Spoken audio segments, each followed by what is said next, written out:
that guy. He is that one that really can step up to the plate, but also is just a fantastic leader and can do a very good job of just keeping everybody's heads in the game. Because the biggest thing that I think about for G2 with their run in Shanghai is perseverance. Think about that, that Ascent, I think it was, that they had versus the amount of comebacks was ridiculous. It was absolutely astounding. So many other squads would already just be like, okay, this one's a wash. Let's just get this out of our heads and focus up for the next one. No, they stuck in. They went to the grindstone and they were able to close out that map. It's a tough team. And obviously you can much an IGL or whatever is doing behind the scenes, but what we do know is when the players talk about Valen, they talk about what a fantastic leader he is, how much he brings to this roster. And when you talk to him, we've worked a lot with the guy. He is so mature, he is so responsible, and he is such just a student of the game in the way he's constantly VOD reviewing, constantly learning, and all of that is beyond his own ridiculous individual performances. I think he's the best individual player on the team beyond just the external stuff he's doing as well. The dude's a sponge. Genuinely, he's a sponge. When we worked with him, you know, he takes everything in so fast, and he's able to really understand it in a way that If he was a less really good IGL, he'd take our jobs. Yeah, honestly, and I wouldn't be mad. I'd be happy for him. Real talk. But in any case, though, let's go ahead and look at the other side of the stage, because you got PRX. Now, this is a team finished third in Pacific, and it was their worst placement ever for this squad. But the thing is, though, is that you got a very, competitive game Pacific region right now. PRX really trying to find what is going to work. And I think the question is, can this team, guys, go on a run here in Korea? Look, it's certainly possible, but first I do want to quantify that. Worst placement within Pacific. They were able to get the trophy last year. They go to kickoff finals, they go to stage 1 finals, win that, and then they fall shy of the mark after DRX defeats them. But this is still that team that is a bit anomalous, and it's always difficult to say, like, yes, they have it, because it feels like every time you really have a ton of confidence in them, that's when they fall the most. But when you start to be like, okay, they're looking shaky, I don't know if they're going to be able to pull it off, they're still doing these weird comps, that's when they do go on those runs. Yeah. It's incredible that they're still like this, though, after all this time of following. I think it's proof that no matter how much people can't quantify what they do, no matter how much stuff they do looks honestly dumb when you see it happen, they execute on things so well. They have such a strong conviction in the team's ideas, in the comps they want to play, and they have such talented players that no matter, I think you could random number generator a comp with at least some idea behind it, and these guys could execute it well. No matter what they're doing, they can catch you off guard. They have insane individuals, and that's why you can never count this team out, no matter if they're playing great or struggling back home. Yeah, it really is a testament to how this PRX team has kept and maintained their identity for such a long time. But let's go ahead, though, and jump back over to Mika Fab. She's standing by with something. Hey, something. Oh, listen to that crowd. You are back for another Champions, and it's against G2. So does this feel like it's unfinished business? Something like you. Straight from Masters past, and they're kind of guarding the gate to your Champions run? It's kind of sad the last time how we lost to them, but this time I think we prepared enough to try to win them, so let's see. All right, well, the crowd is hyped to see this. I'm hyped to see it as well. Good luck. Gue pakai jersey yang baru anjir. Anjay. A man of few words, but he expresses himself perfectly fine when he takes to the server and dominates people all the time. The shots, this dude is unbelievable. So I have no doubt in my mind that they put in that work. But this is going to be a tough one, without a doubt. Good thing for them, though, is that they're able to lean on a lot of the shooters on that team. One guy in particular, Jing, who we thought we were not going to see him for a little while, but he's back, he's here, and he's competing. And when Jing gets activated, Mimi, it is scary to go up against him. The last time we saw him play on a champion stage was probably one of the most emotional matches we've watched in Valorant, making it to the final there with the expectation that his national service would take him away from competing for upwards of a year afterwards. He ended up having medical issues that exempted him from that national service, and he came back into Pacific this year when no one expected he would, and he kicked off right where he left off, playing some incredible Valorant. The guy continues to be an absolute talent, and I feel like it's such a blessing for the game that we get to see him continue to play. Yeah, at a tier 1 level in VCT. Yeah, and I mean, he's, had a couple moments where teams have been able to get the better of him, but for the most part, that firepower has been very reliable from him. But of course, I'd be remiss to not mention Divai as well as another steady hand there on that team. He's been putting in so much work throughout this entire year, throughout their entire careers as a team together. People always say, like, oh, he's the unsung hero. We don't talk about Divai enough. I've been talking about this guy nonstop because he is incredible, but I have to continue doing so. Yeah, I couldn't agree more. There's really, you could take any of these players on this team and speak just so positively about them because of all the success that they've managed to find. And now what they want to do is turn that into a trophy. This team is an uncrowned king, if you will. You know, they want to try and lift this trophy. They got to make it happen here. Let's see if that's the case. But earlier on in the show, we asked you guys about our MasterCard fan poll, who will be our first 2-time champion, potentially. And you all said Aspas, which I think is funny because by relation, it would also be Calm. No, absolutely. Calm's not gonna do it. It'll only be Aspas. They're actually Grand Finals Map 5. They're gonna play 4v5. You've lost your spot. They're gonna play 4v5, and Aspas is just gonna, or he's gonna multi-box. Yeah, no, just dying to get up and then go to the other side. Besides just voting for Aspas because Aspas, I do legitimately think that Leviathan is the roster with the best chance out of those teams. They're at least the highest expectations to maybe win a trophy, and it would be amazing to see Aspas win 2 Champions trophies and to see Calm go back-to-back. That's right. Well, here are your predictions for today. And this one, you can tell no one knows where to go, where the chips land, but I do find it quite hilarious that outside of Mitch, everyone has kind of aligned in their regions, if you will. Yeah, I mean, granted, we would also have Paperthin backing us up, I'm sure, but he is off today. But, we got it. This is, again, such an anomalous team. We never know what to expect from them. You have to suspect that they have been prepping hard. They're not a squad that's going to sit back, rest on their laurels, not getting Prac in.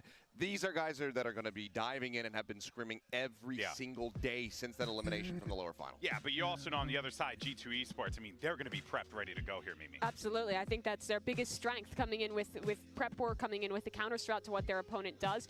PRX is a good team to adapt and come up with new things for every match, but I think once you've played this team once, that shock factor disappears a little bit, even if they are coming up with new, exciting comps. But either way, this is going to be a tough match. Oh, I couldn't agree more, and it's time to get the show started. G2 versus PaperX, EDG versus Foot, Day 4 at Champion Seoul starts right now.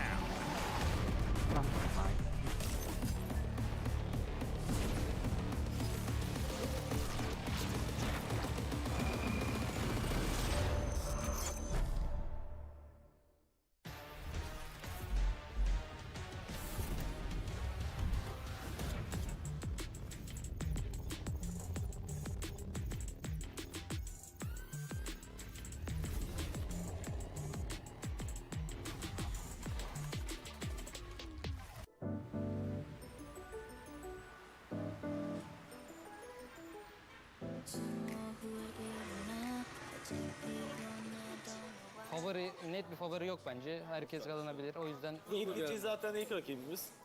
EDG'yi kazanırız. İnşallah kazanırız. Zaten 2 sezondur da Çin'i domine eden takım. Yani tabii ki de Regional'ın en güçlü takımı. Kolay olmayacak. Evet, kolay olmayacak. Hiç maç kolay olmayacak bu saatten sonra ama. Zaten ama ben bize bakınca bizi daha üstün görüyorum. Ne yalan söyleyeyim. Gerçekten. Benim bir lafım var biliyorsunuz. Yani büyük konuşan büyük yer. Onun için şunu yapacağız, böyle yapacağız demek istemiyorum. Şampiyon olmaya. Şampiyon olmaya diye. 1, 2, 3. Şampiyon olmaya. Hadi bakalım.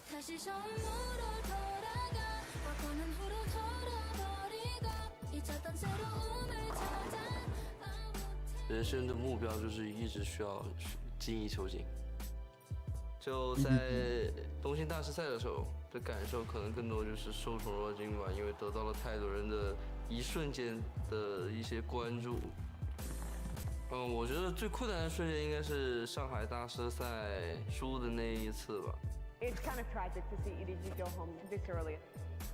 这场无所谓了，反正都已经这样了，所以说我们就只能在首尔好好打。In 21, I was more all over the place, like I can do whatever I want. But now I want to play with the team. I'm improving as a person. 以前打得好的时候都是 underdog， 因为今年前2次都没有当 underdog， 这次就当个 underdog 吧。RG beat us when I played in Navi in 2023 in Tokyo. I want to take revenge. Ini kemarin udah begini-beginian 我觉得现在 juga. 可能更多是一个很有创造力，然后很大胆一个选手吧。而他可能会找到很多相似的人，但是我可能只有一个。Nggak pernah nonton dari awal weh. When I was in Tier 2 grinding, I've always watched people compete at champions. I watched people win champions, and I never had the opportunity to actually step foot on the stage myself. This time around, I'm in the position to compete. The fact that we got G2 is kind of like fate to meet them. It didn't go in our way, but we could change that. I know they're looking for revenge. This time around, I don't think it's going to be any different. For us, I think we just have to find a balance. Oh, Jason di poni jadi aneh. To not become double gaming. PRX, right now Ininya we're belakang 1-1. ya. You beat us in Reykjavik, we beat you in Shanghai, and now it comes down to the decider at champs. If we could be the world champion, the sacrifices that we had to make, I think means everything.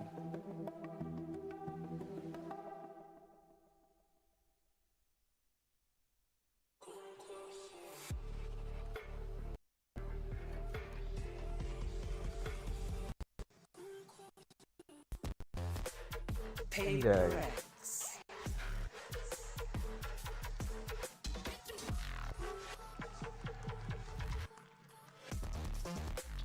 G2.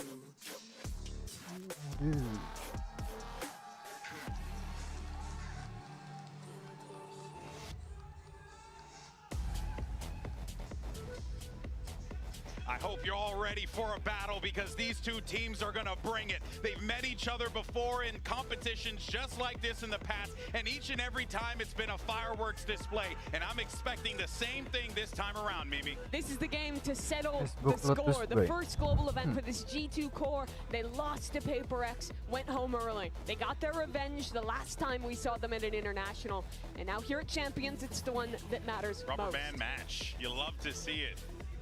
Oof, and here is your series layout. Icebox, Lotus, and Bind. Icebox is an interesting one to me. I was a little surprised to see PRX picking into that one because it's been a solid map for them, but it's one of the most normal maps for them. They're just playing like kind of the old school Jet, Sage, KO look here.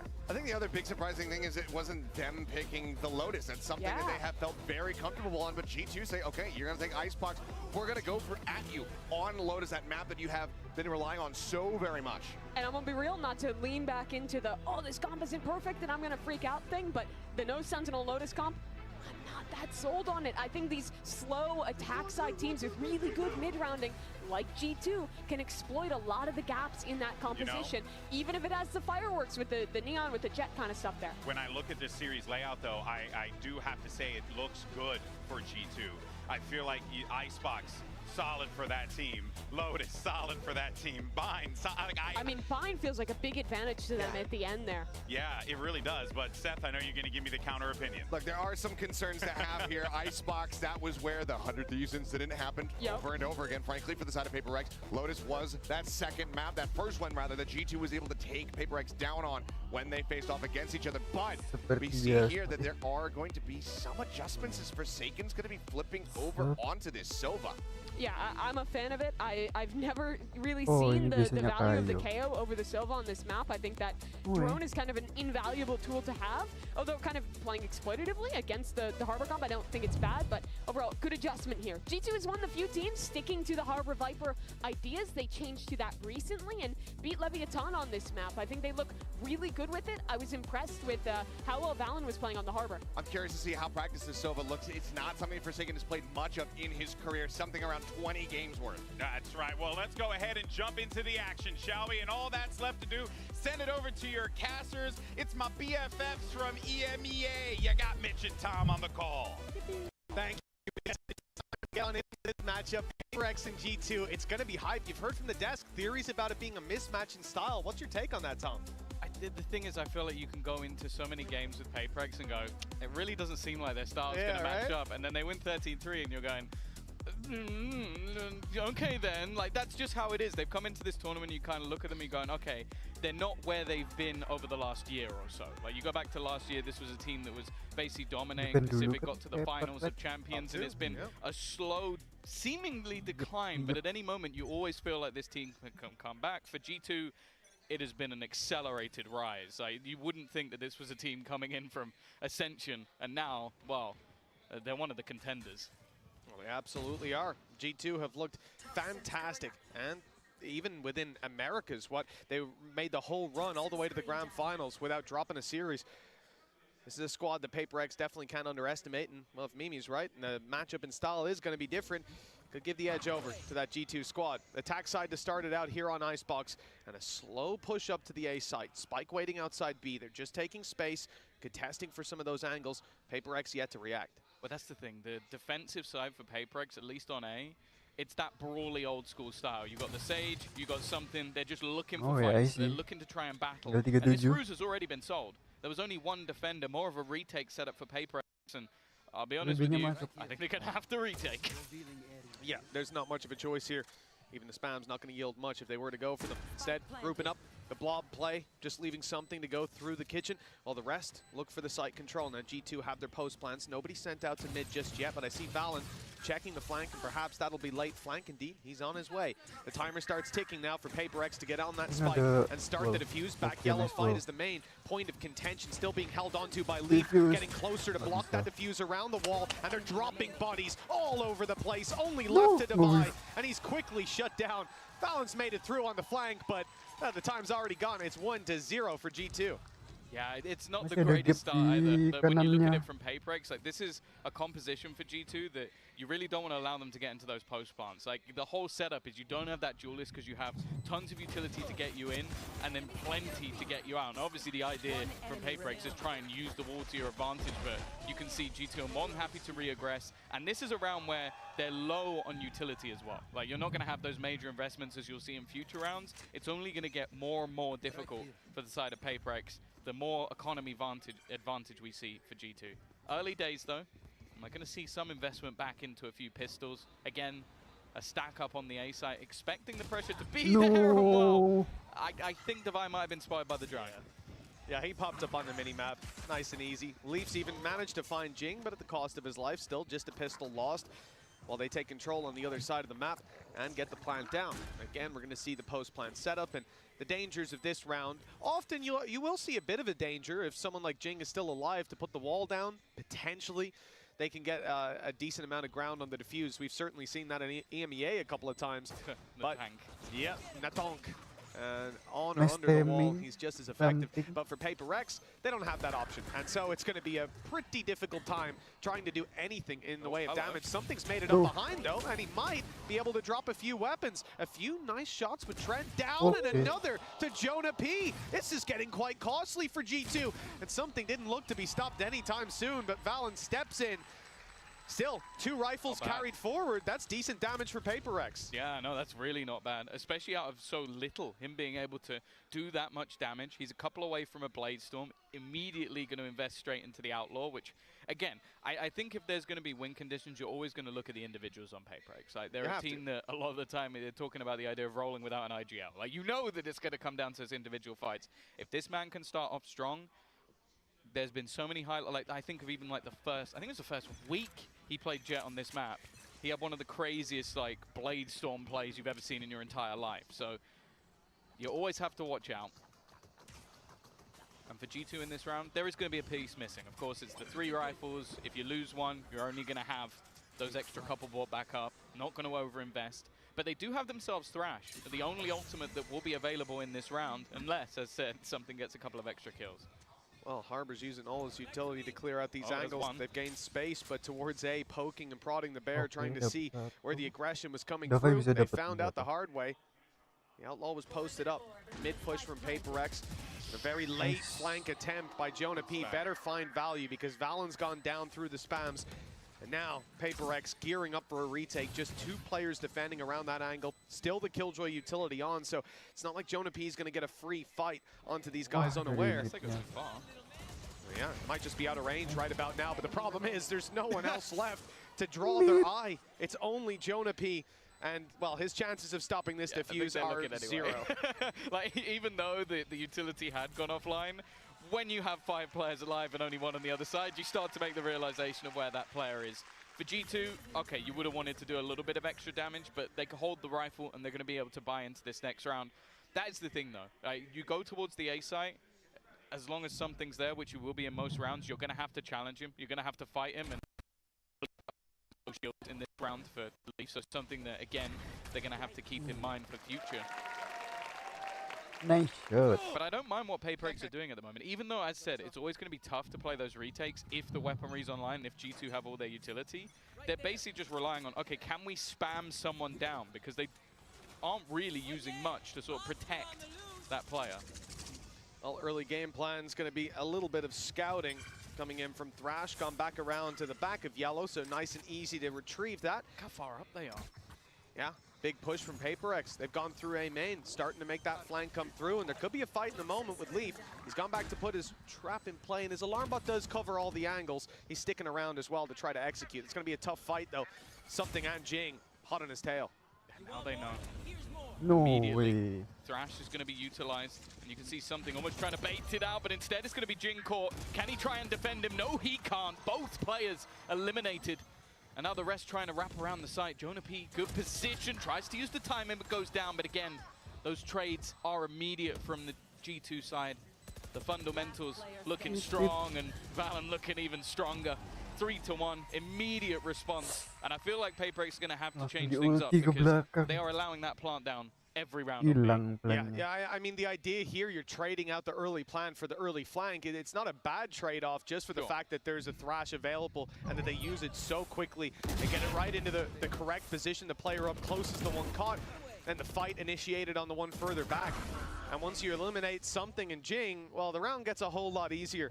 3-1 for G2, a solid start. Now a big challenge, though. Round 5 sees PRX still investing, and with no shields, something's pulled out the operator.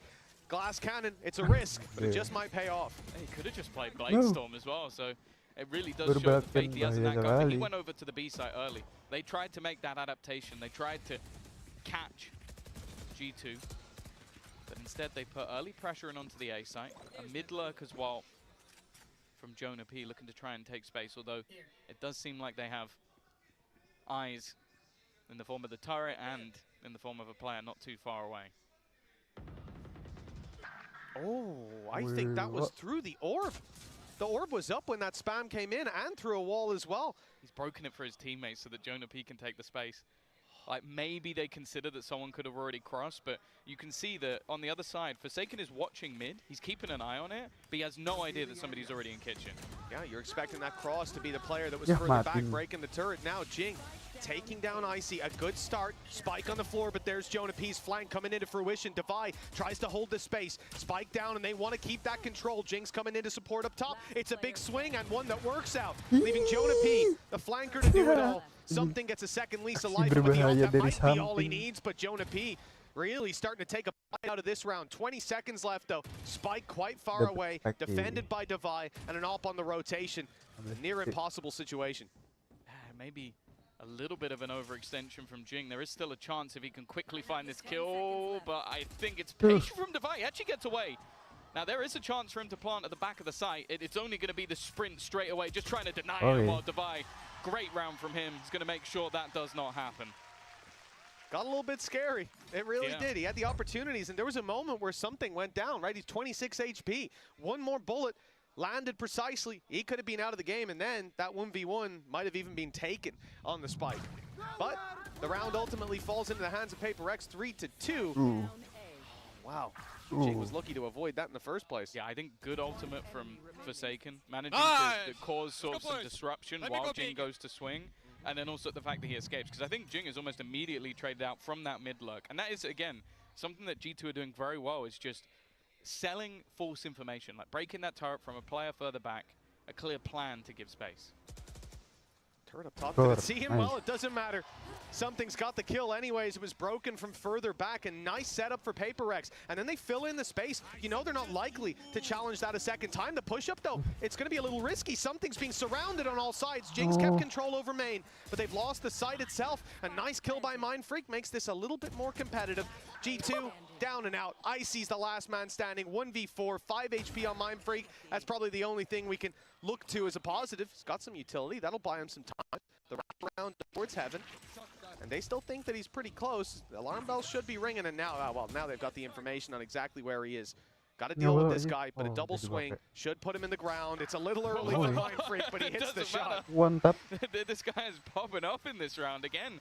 I feel like there were players getting caught out by the Reckoning, like forced out of position. The G2 players knew exactly where they were, but they're just hitting their shots. Like Mindfreak does very well to have that aggressive push initially, a fallback that still catches the player mid. And again, I don't necessarily mind the adaptation from G2. It's like, okay, they take an aggressive B control. Let's try and quickly split through mid. But it seemed like even though that control had been given up, PRX were very aware. And wow, Mindfreak just playing with absolute confidence. Don't expect anything else.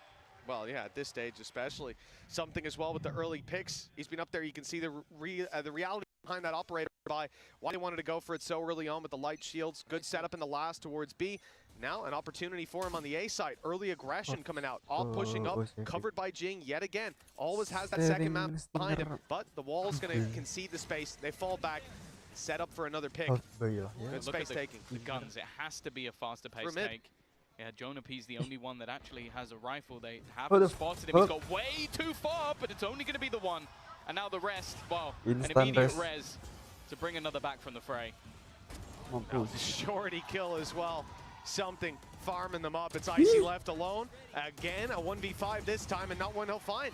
But a little mistake from PRX. Probably good they got it out of the way in this round, but Divide moves out of range of that alarm bot, and at just the right second, someone walking past it. And Jonah P's flanks have been definitely something that's going to get in the back of PRX's head if it keeps up. Yeah, I think the only thing that's unfortunate for the side of G2 is that's now 2 rounds that's happened. Again, maybe at some point you'll see it mentioned if there's a pause or something like that. Yeah. But they've not won either of the rounds. Like, that's going to be frustrating because you've had the right timing, you've had the moment to get the space, but the reactions of PRX are so fast. You get one kill and it's instant, the response each time. 4-3. Lead taken by PRX. Something, as said, if this guy's online, it's terrifying. And while Jing's going to push over the top of the poison orb. It's a double push. Yeah, they've got something as well. Straight down the tube. We saw him sprinting right at the start of the round. They might be ready for the man up top, but will they wall off something? Yes, they will. Sending it out. Ops blocked. Rotations are in, and they're crossing that angle for free. Also, Jing and something are like a package deal. So a lot of the time, if you've seen Jing, then you go, all right, there's probably an operator here. Let's be careful with it. The early rotation, though, from PRX is great. 3 players on this side of the map. Again, they haven't spotted any sort of cross back, and with Thrash about to clear out some of the closer angles, but that's irretrievable. Got to get the kills to take the space if that's going to be a factor in the late round, and by then you won't really need it. Mindfreak tucked up close. Orb goes up, blocking off that avenue. They're going to go back to the yellow push, and Viper's Pit, yeah, there it is. It's activated. So it's online for both squads. Curious to see if Jonah P is going to decide to activate his with a lockdown in play to push them out of the pit. Mindfreak stay. Take the space. No, he's out of here. And I think the pit's going to drop because of it. Yeah, I don't think there shouldn't be enough time for him to get back into that. So that's actually huge. Removing that from play. There's a lockdown on the other side. This is just what I like to call an observer's nightmare. Ultimates being used all over the shop. We're going to get the third person. Now they do what was done to them, but I do believe just with the corner, you might be able to hold on to this ultimate. And I feel like G2 are going to try and do that. They are, but you can see the pings from PRX. They want to compete for that back angle. Haven't had any success. Jing, something Forsaken, all falling. Icy's having a round, and now with the pit still standing, there's no chance. Surely PRX likely to head for the hills. Maybe looking to stick around and make this a bit more costly, and eventually delete their enemy of Icy. Pick up the operator and look to save it. Being challenged on the way, though, there's no free escape with Devi falling. The op will not be carried through to the next, and this has been a costly round for the side of PRX with G2 equalizing. Yeah, I like the way that was played by G2. I feel like that was a game of chicken. Like, you had a couple of ultimates in play, either side using basically exactly the same thing.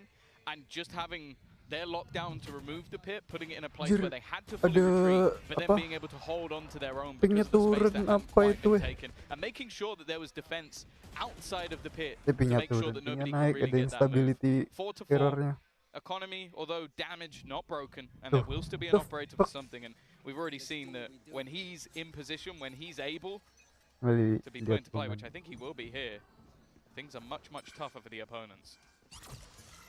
Getting out. Well, G2 are wasting no time. Main control, sending Jonah P out to the B site. No surprise, he's on the lurk.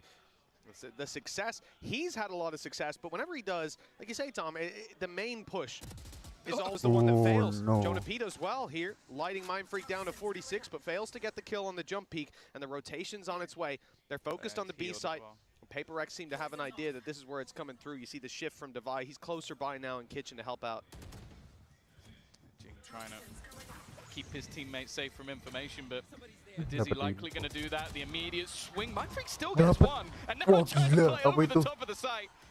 Leaf picks him out of the air. It's an angle that I feel like a lot of players would miss. Malah Grimbul. Not Leaf. And now the retake's looking tough. Yeah, it absolutely is. The numbers against them, and there it is. Thrash was online, activated now. Valen tucked down below, manages to catch Deviant something off guard. And there's no need for any further aggression from this G2 side. Forsaken's out of here to try to save, but they've already got him boxed in. Like you said, Tom, Leaf right up behind him. Whoop, the timing, he might actually have seen the barrel there. Yeah, now he's got a good idea, but that's one way to do it. The lead back in G2's hands, 5-4. Attack side really heating up. Yeah, looking like a very competitive game at the moment. Now for, I think both of these squads, a lot of the time when they've had big success, it has been on that attacking side. So I don't think PRX are going to be too worried about this just yet, especially with that additional duelist. I am starting to think, though, how many times we've already seen that Thrash available. Like, they have been farming that up on Icy. It's been used so many times throughout this, and the impact it has just being able to clear a lot of those close angles early on. It means that the pacing of G2's takes just goes through the roof. And it's one thing I would actually quite like to see a PRX attempt to run in the future, because I think that the Gecko in particular on this map is so ridiculously strong, and you already have the likes of Something who has shown that he can use it to an incredibly high degree. I will say some of the angles he's taken he wouldn't be able to get to if he wasn't playing the Jet, but I don't know. I still think there might be more value in it for him. Yeah, it's curious as well how quickly, and you saw in the replay, I didn't hear what he was saying, but I have an idea. Leaf seemed very happy to have picked Jing out of the air. And yesterday, I think it was yesterday, right on Ascent, how many times did we see that Sage wall up in main? It caught so many players off guard. And that's a bit more of an unusual one to see him play. Yeah. So fair play to Leaf for reacting after just a few shots coming this way. PRX had a timeout here, discussing what they want to do, but this is a very, very light buy from them. Some Guardians in play, a couple pistols. I expect a much more direct defensive side aggression to start this one off. I feel like they've gone for a lot of early A control throughout this game, and it's not really been met by anything. It's a lot more passive from the side of G2, and obviously a lot of the goal is just to try and collect the orbs. I don't think they're going to be able to get the one on the B site, though, because G2 have been, again, very heavy on the B lane. A lot of the time when it's gone in the other direction, it's been lower purchases. They just have an incredibly clean B execute and post plant, and they are abusing it. Look at how cautious G2 are being. Playing early, we saw on the A site, PRX took the control for free, like you said, and they grabbed themselves an orb. But G2 do just the same. Now pump the brakes, stand in a firing squad, a little bit of danger on the push, but it's dealt with immediately. Forsaken, able to step up for one. Second shot not going to land, and 64 HP. He's out of here with the Sheriff. Rotation off the A site leaves Jing alone. But he is tucked down below, an uncouth position. One Leaf has to be cautious of, but he was watching it as the peek comes in. Now Jing tagged low. At least get himself a little bit of a heal and drop Leaf. Okay. This I don't think the heal played any part in that. No, not at all. It got him back to 76 in the end, but they're set up in a decent position. Yeah, both Hunter's Furies online now as well. Forsaken got it from getting that extra kill. Second. If he can be disruptive here, that would be nice. The spot comes in from Something. Dizzy not going to play a part, and now there goes that Hunter's Fury from the flank. It's not really going to do too much, but the time is an issue. 15 seconds now for the side of G2 to try and make their way in towards the site. Up above, it seemed like Jing may not have been paying attention, didn't hear the sounds, and even though it comes super late in the round, they're going to get that plant. This is not a comfortable anti-eco, but they've managed to make it work. 3 versus 1. Forsaken, known to be behind. He threw out a dart a moment ago. Had his Hunter's Fury. No started, but wheel jumped a little too soon. 6-4 now. G2, 2-round lead. Chance to extend it even more before the half is over. Yeah, I think they're definitely going to want to do that. We've seen them, like, not too long ago still have some struggles on this map, but it was normally the attack side when they played versus Lev that looked decent. So I think they're going to want to try and extend that to an 8-4 lead. And as said, like PRX on the attack, you've always got to be careful. But it has seemed that over the last few rounds, a lot of the early success they were having, the something Jing show of those aggressive pushes, I think G2 have done well to adapt. Take a lot of early map control. You can even see it now, throwing early flashes. They want to try and make sure that there's no angle that something could just be sat on with an operator. And well, for now, he's back on the rifle. And again, it seems like every time we have the early aggression from PRX, they're a little bit unlucky because they're always on the wrong side of the map. Yeah, they've pushed up on B this time, ready for any aggression out of G2, but players are going to be spotted outside of A. Maybe just the one scene, no. It's not a ton of information to work with. They're conscious of that's been coming through relatively consistently. The push up now on B. Well, the wall actually slows them down. That utility from Valen has bought them a few valuable seconds. It's got the rotations off of A as well. A is wide open, barring a little bit of Killjoy utility. And now that they think there could be a play towards the B site, Divide toyed with the idea of pushing mid. Luckily he didn't, because Jonah P was waiting as always. But also it would have taken as a alarm bot down if we went too far. So at least they'll get that extra little piece of information. Now have the players in at the right time. Something though, again, it seemed like he was caught off guard, maybe waiting for a slightly later push off the back of the Reckoning instead. Another easy post plant. And Jonah P's just waiting, watching, knows that right now the flank is clear, even has support from Trent. It's going to be a very one-dimensional retake from PRX. He's heard the steps, but he knows that turret's still online. That's going to be a problem. Has to break it and give it away, but in comes the Hunter's Fury, taking down Forsaken. Divide falls too. They eventually deal with the flank they knew was coming, but there's still so many more to drop. There's Jing onto Icy. A chance now. Life breathed back into the side of PRX. But look, right down below, a sneaky spot from Leaf that gets his 3rd of the round. That may well be the final nail in the coffin of this. With Jing left alive, time ticking away, and he just has to save that weapon, run for the hills, and concede a 7th to G2. A strong lead for the attacking side, and it isn't over yet. Yeah, and also even just the casualties are meaningless. There's so much economy left for G2 that they can toy with their opponents in the late round. But no, it has just been, I feel like there's been some stellar positioning from the side of G2 when it's needed most. Like we spoke about those lurks, but Leaf here just playing a patient game. Something that, to be honest, he was seen. So they knew that he was around there, but I guess assuming that he'd fallen back for the late round post plan. Yeah. And now, round, one away from a lockdown, something I'm sure they're going to want to try and get online. In fact, already challenging early for the orb, but I was going to say it's gone all right until the extra swing in. Valen again. Doesn't need the orb either, does he? Leaf's got his ult online from that pick. Yeah, that looked really good. The staggering utility from G2 pushed PRX back. They decided to stick around in the choke point, which is often a mistake, but they won the fight despite the util being thrown their way. But now the fact that Leaf got that pick, has the ultimate to work with, it's going to buy so much time. And then you've got to root these players out of position. Trent still has a shock dart to work with. I believe there's a nano on the spike alongside an alarm bot. This is going to be a very difficult round, as it has been for PRX in all of these retakes. This one feels that little bit more stacked against them. Shock dart, the one to find the kill, and Device looking the wrong way into heavy traffic. 8-4. This has been a stellar first half from G2, and PRX better hope their attack can make up the gap. Yeah, no, I think there was a bit in the middle where we had some sort of good disruptive play coming out of the likes of PRX, but G2 the last few rounds just stabilized, slowed things down, had these really good takes, so I think it's going to be a tough second half. We'll see if PRX can turn it after the break.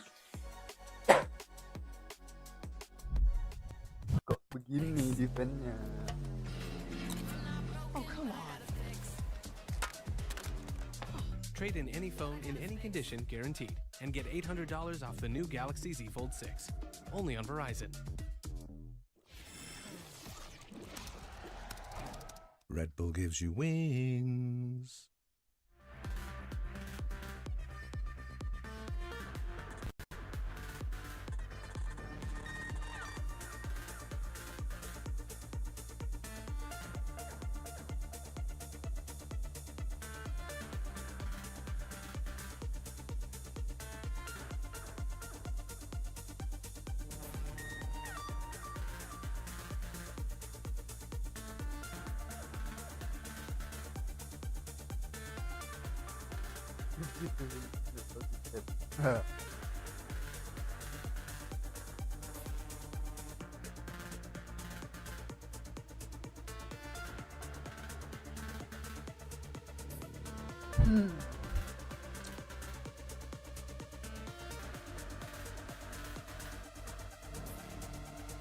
So far so good.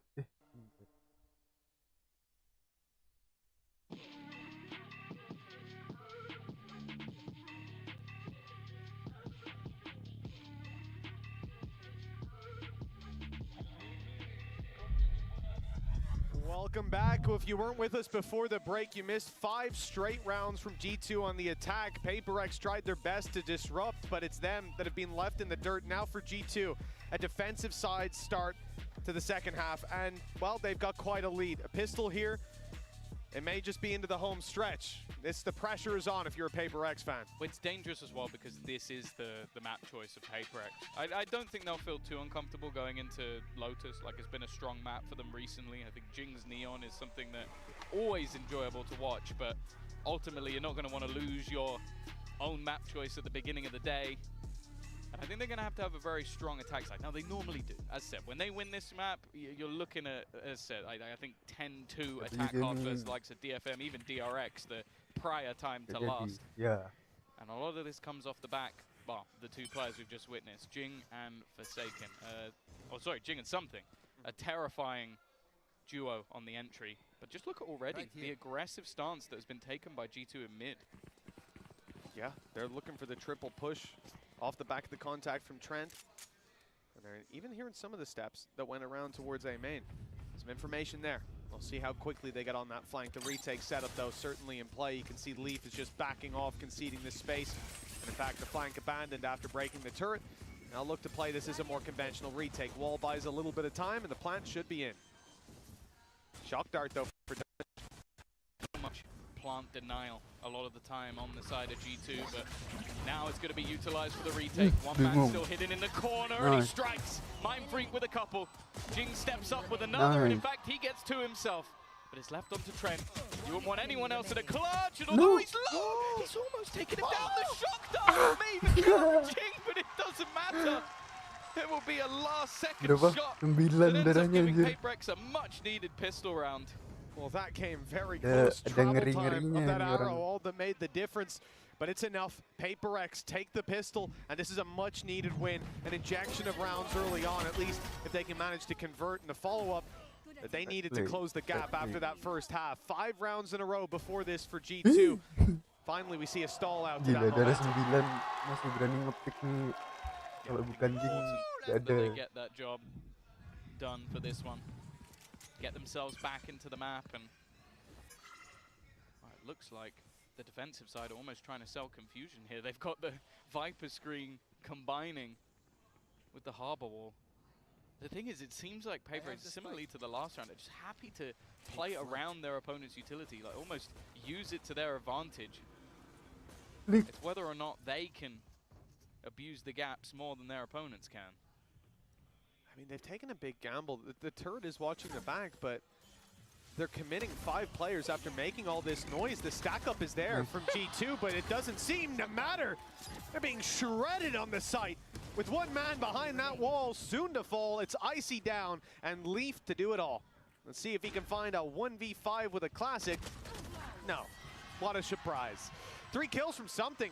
Big round for him, farming up some orbs, and a solid one without a single player falling for PRX.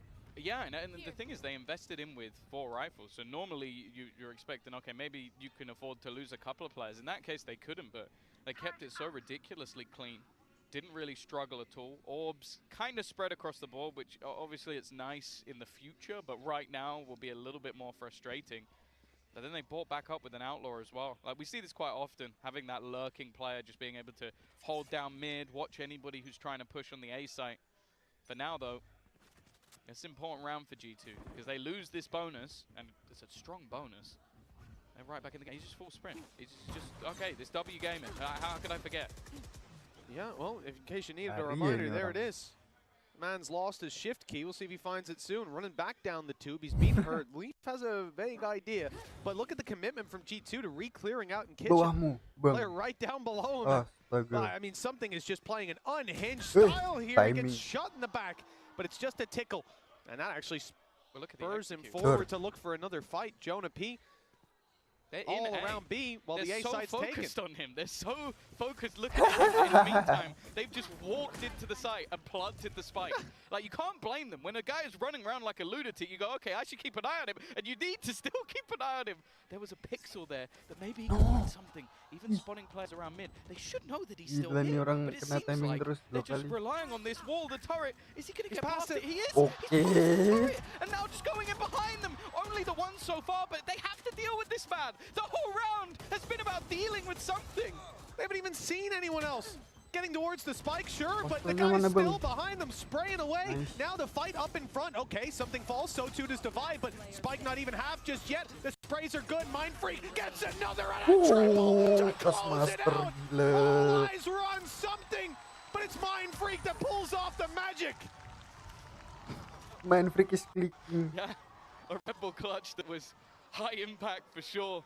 But it is just, again, one of those rounds that you're going to look back on and go, well, they didn't forget about him, but it was like you forgot who he was, like what he was going to be doing. There were so many moments in that round where you just think, even though something he doesn't get like the triple kill, he doesn't get the multi-frag, there was so little time left that it almost just became a station for the rest of the team because they're so focused on killing one guy. And of course you are, it's the solo Jet running down mid. Well, you're not going to expect him to be alone. I haven't seen someone play like that in a long time outside of rank. Hello, early fight. Valorant's not going to get anything, but Divide goes down. Early flank underway. Turret's much more passive, so Leaf will get pretty close. Not close enough to actually take anyone down. He could. Oh, of course. Divide's the one that fell right away. So yeah, he's able to make it all the way up, making it into heaven, grabbing himself a weapon, and now a serious danger down below. He's got something. The res is right above it. Free for Leaf. Already a phenomenal round, and he's looking for more. Mindfreak has to do it again. This time a 4K against pistols, but he's 30 HP. Oh, we talk about forgetting about something. I think they forgot the turret was down. He got so much space. Mindfreak might get an isolated 1v1, but now the Sheriffs, well, we normally talk about hitting a headshot. They definitely don't need that. Headshot will do the job. He's trying to sell the idea that he's pushing into the A side, but that idea has not been sold whatsoever. And while Jonah P's going to hit the headshot anyway, the MasterCard Thrifty will be what brings a round onto the board for G2. And well, it's a massive oversight for PRX. Oh, huge. The fact that Divide's first to die is unfortunate, like you said, dropping the turret, his position, given a free weapon down below. The fact that the res goes in up top, just as something dies, they panic to try and cover Divide so he doesn't die a second time, and that ends up giving a flurry of frags over to Leaf. Now 15 and 11. And one away from a lockdown. G2 have a lot of high-value ultimates coming online. Same can be said for PRX here on the attack, though. This is where everything's going to be decided, 9-7. The gap either going to close or be extended massively by G2 here. Credits down to the last for PRX. Yeah, it's done a lot of damage. The only thing that's going to pad the gap is the Viper's Pit. By having a Stinger in a pit, absolutely fine. So they need to get into the afterplan. Look how quick G2 are already moving around that flank. They're in the spawn already. But by the time they get there, the post plant will be set. This time, turret should be available to give them the information. In fact, Forsaken is already watching, but he has Hunter's Fury. Oh, it's actually got past him, but the flash checks him anyway. Reckoning going to clear a lot of space here as well. Give away that information. They know exactly where something is. He's stunned up, gunned up. Leaf able for one. keeping it competitive. G2, 3 versus 2. Having to fight through the pit, though, could be the advantage they need. In goes the Thrash, and Mindfreak can't quite dodge it. They know exactly where he is. The pressure is on Jing. He has to cover this man to keep the pit online, to keep the chances there for PRX. And he'll get nothing. G2 now double digits on the board. Pit invested for PRX, and credits are going to be, well, out of reach for a full buy. Yeah, it's definitely not going to be an ideal scenario. Don't think that's quite... Not sure it works like that. That's how the finisher goes, but... Oh yeah, no, beautiful retake, but also the read initially. Like, the flank came through so fast that, although I was a little bit worried, this is the thing that's great about G2 is they're so methodical. They put the Reckoning through and I go, okay, there's a gap. And that gap is where Forsaken is. Flash, just around the corner, just to make sure.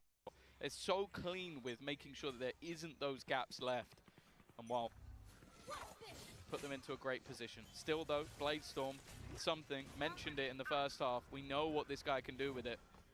Already going to take a lot of early space. They also have the Hunter's Fury as well, so if this can get into the late round, it could get dangerous, but that lockdown's available for the other side. PRX are so fast. Usually that drone will slow you down a bit, but they just sprint straight at it, taking control over the site, and that gets the lockdown into play. Shock darts to harass the planter, and they're back out of there.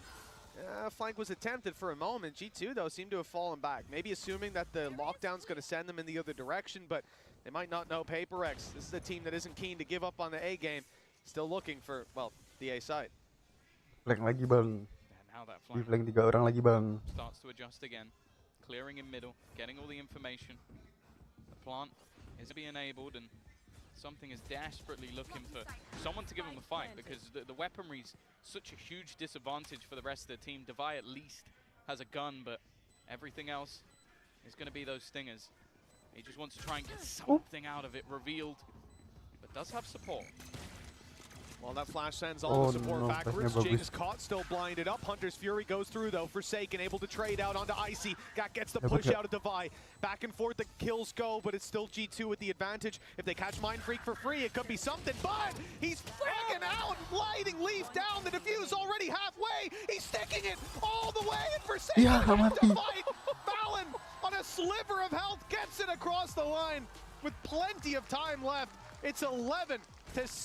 The lead for G2 cemented, and they're in the home stretch now. He's never going to get to use it. He's trying so hard to do the finisher, but never quite gets it done.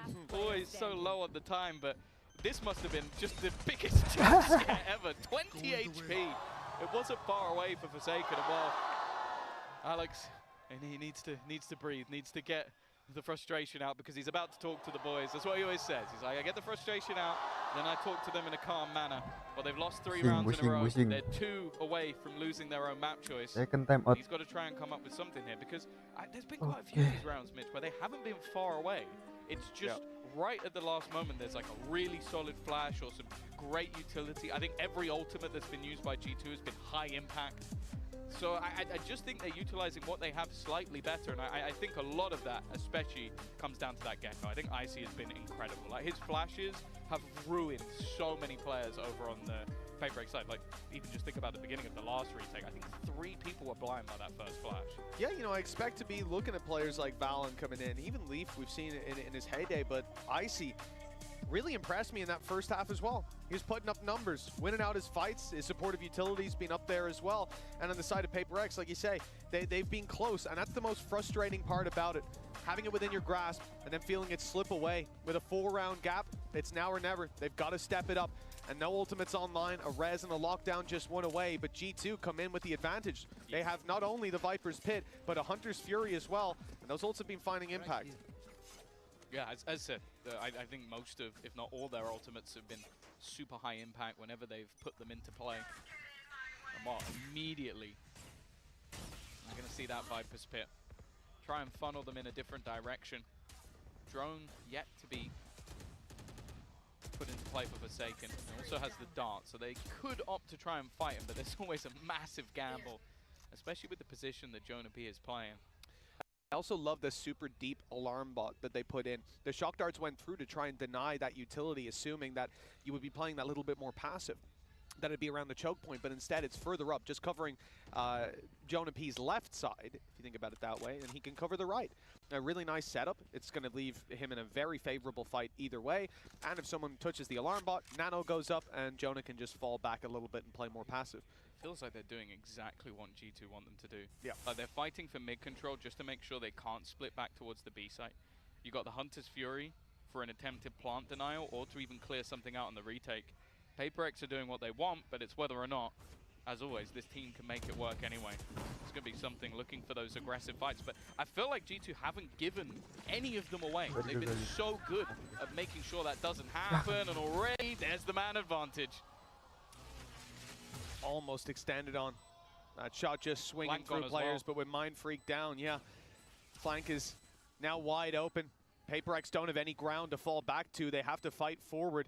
That's exactly what they're going to try to do. Something in Forsaken, the sprays just avoided. Then G2 go on the push. Forsaken good for one, but Devi's fallen. The trades are there. Forsaken keeping it alive on the site, but he can't do much from that corner. And the spray, close as it was to a collat, it won't get it done. 12 rounds on the board for G2. 5 chances to close this one out. Lotus up next, and Bind if they need to go all the way. That's a really good safety net for them. Yeah, but again, you're going into your map choice, and with the preparation that's clearly there for G2. As I said, this round, it looks like they orchestrated it. It literally looked like they handed them script and said, this is what you're going to do, and PRX went, yeah, all right. But he fired a shock dart for default, immediately popped the ult, and then fired it through so it covers as they run away from the shock. So, no matter what, you're taking the damage. Yeah. You don't have a choice. And that was all really the goal was. Get an opener, play the retake. They've had such stellar retakes and post plants. 3 retakes in a row now for G2, and they haven't, other than the one with the classic, they haven't had too many problems. Here we go though, the battle for B. I think the expectation was after the A hits, it's going to eventually fall back in this direction. Valen is in a great spot here. Paling dapat. He's not been cleared, it's a mistake, and now he gets to just pounce on the remaining players. Even still, PRX are keeping this one close, and the Rez actually puts it in their favor. Yeah, I like the Valen's just falling back, giving up that space. He'll use his wall to hopefully slow them down. Time won't be bought for the flank. Leaf still alive. Devi's still alive, pardon. You got the turret up. Leaf wants to flank, but he'll be giving away that information soon. Lockdown in play, gets them the space on the site. Advantage there, damage done to Valen. This seems to certainly be a favored round for PRX, perhaps the start of the comeback. Shock Dart's good for some damage. A few of these players now lit up. Wait. Ooh, okay, 1 for Leaf, but again, What? no chance with the trade. Jin gonna heal Kok himself bisa lewat? back up and leaves just a couple standing. Valen trying to bait them in, but they've put him into a tunnel, and it is a solid round. Forsaken with 3, and PRX, well, they need 4 more. Beratnya kejauhan kah? 4 in a row. It's doable. We saw G2 close out the half in just the same fashion. They can hit their stride. But for G2, the other thing is, you take a look at those credits. They're starting to run a little dry. This squad does have Reckoning to work with. No other ultimates close to being online. It looks like a light buy based around the Outlaw. Big fan of this kind of setup. Question is where it's going to be used. And for Leaf, it seems to be a middle peak. He'll have his turret covering it. And they are moving towards him. We'll see if that Outlaw can have the impact. We hear the shots fire, but they don't find their mark. Nope, not going to be anything. And it's the same Yeah, again. something yang Okay, apa nice itu. shot. Someone's been doing their aim training, that's for sure. And even the trade's not looking good. Oh, not like this.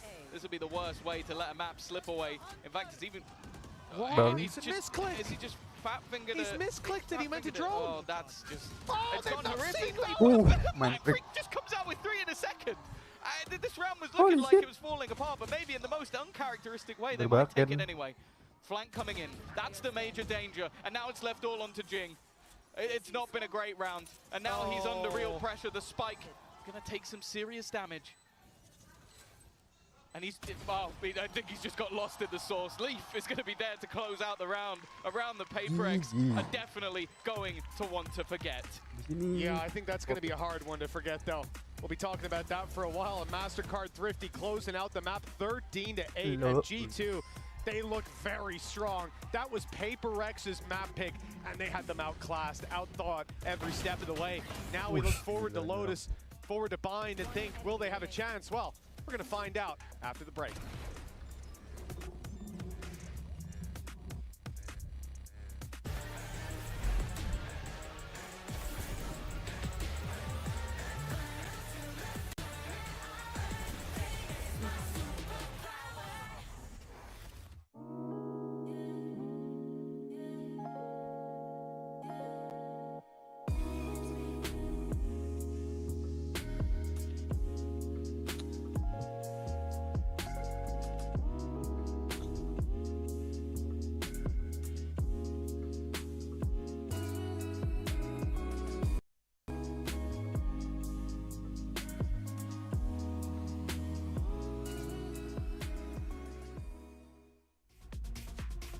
Berapa menit? 2 menit. Oh iya.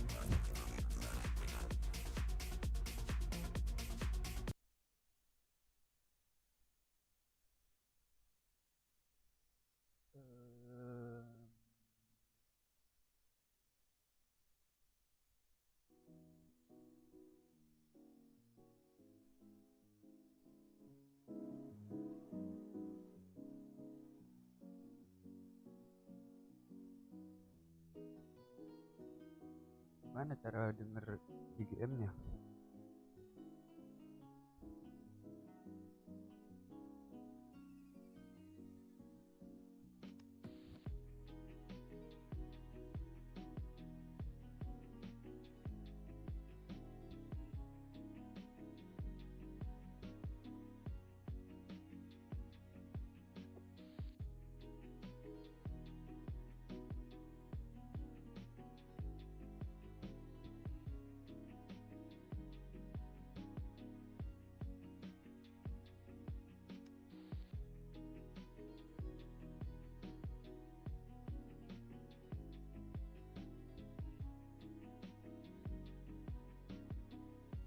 Good.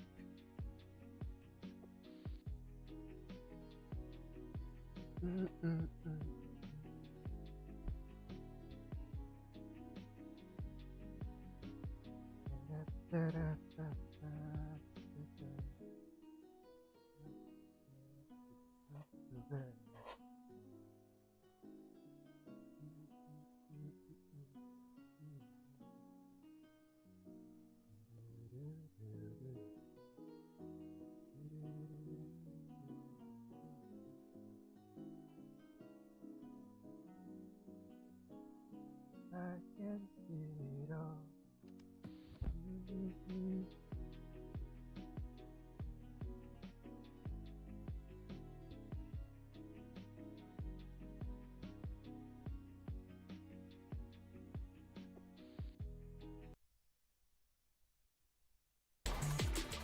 Hey guys, I'm here right now with Josh, coach of G2. Now, it's been a while since this Masters Shanghai rematch. There's been a VCT stage in the middle. So what is different about PRX this time around?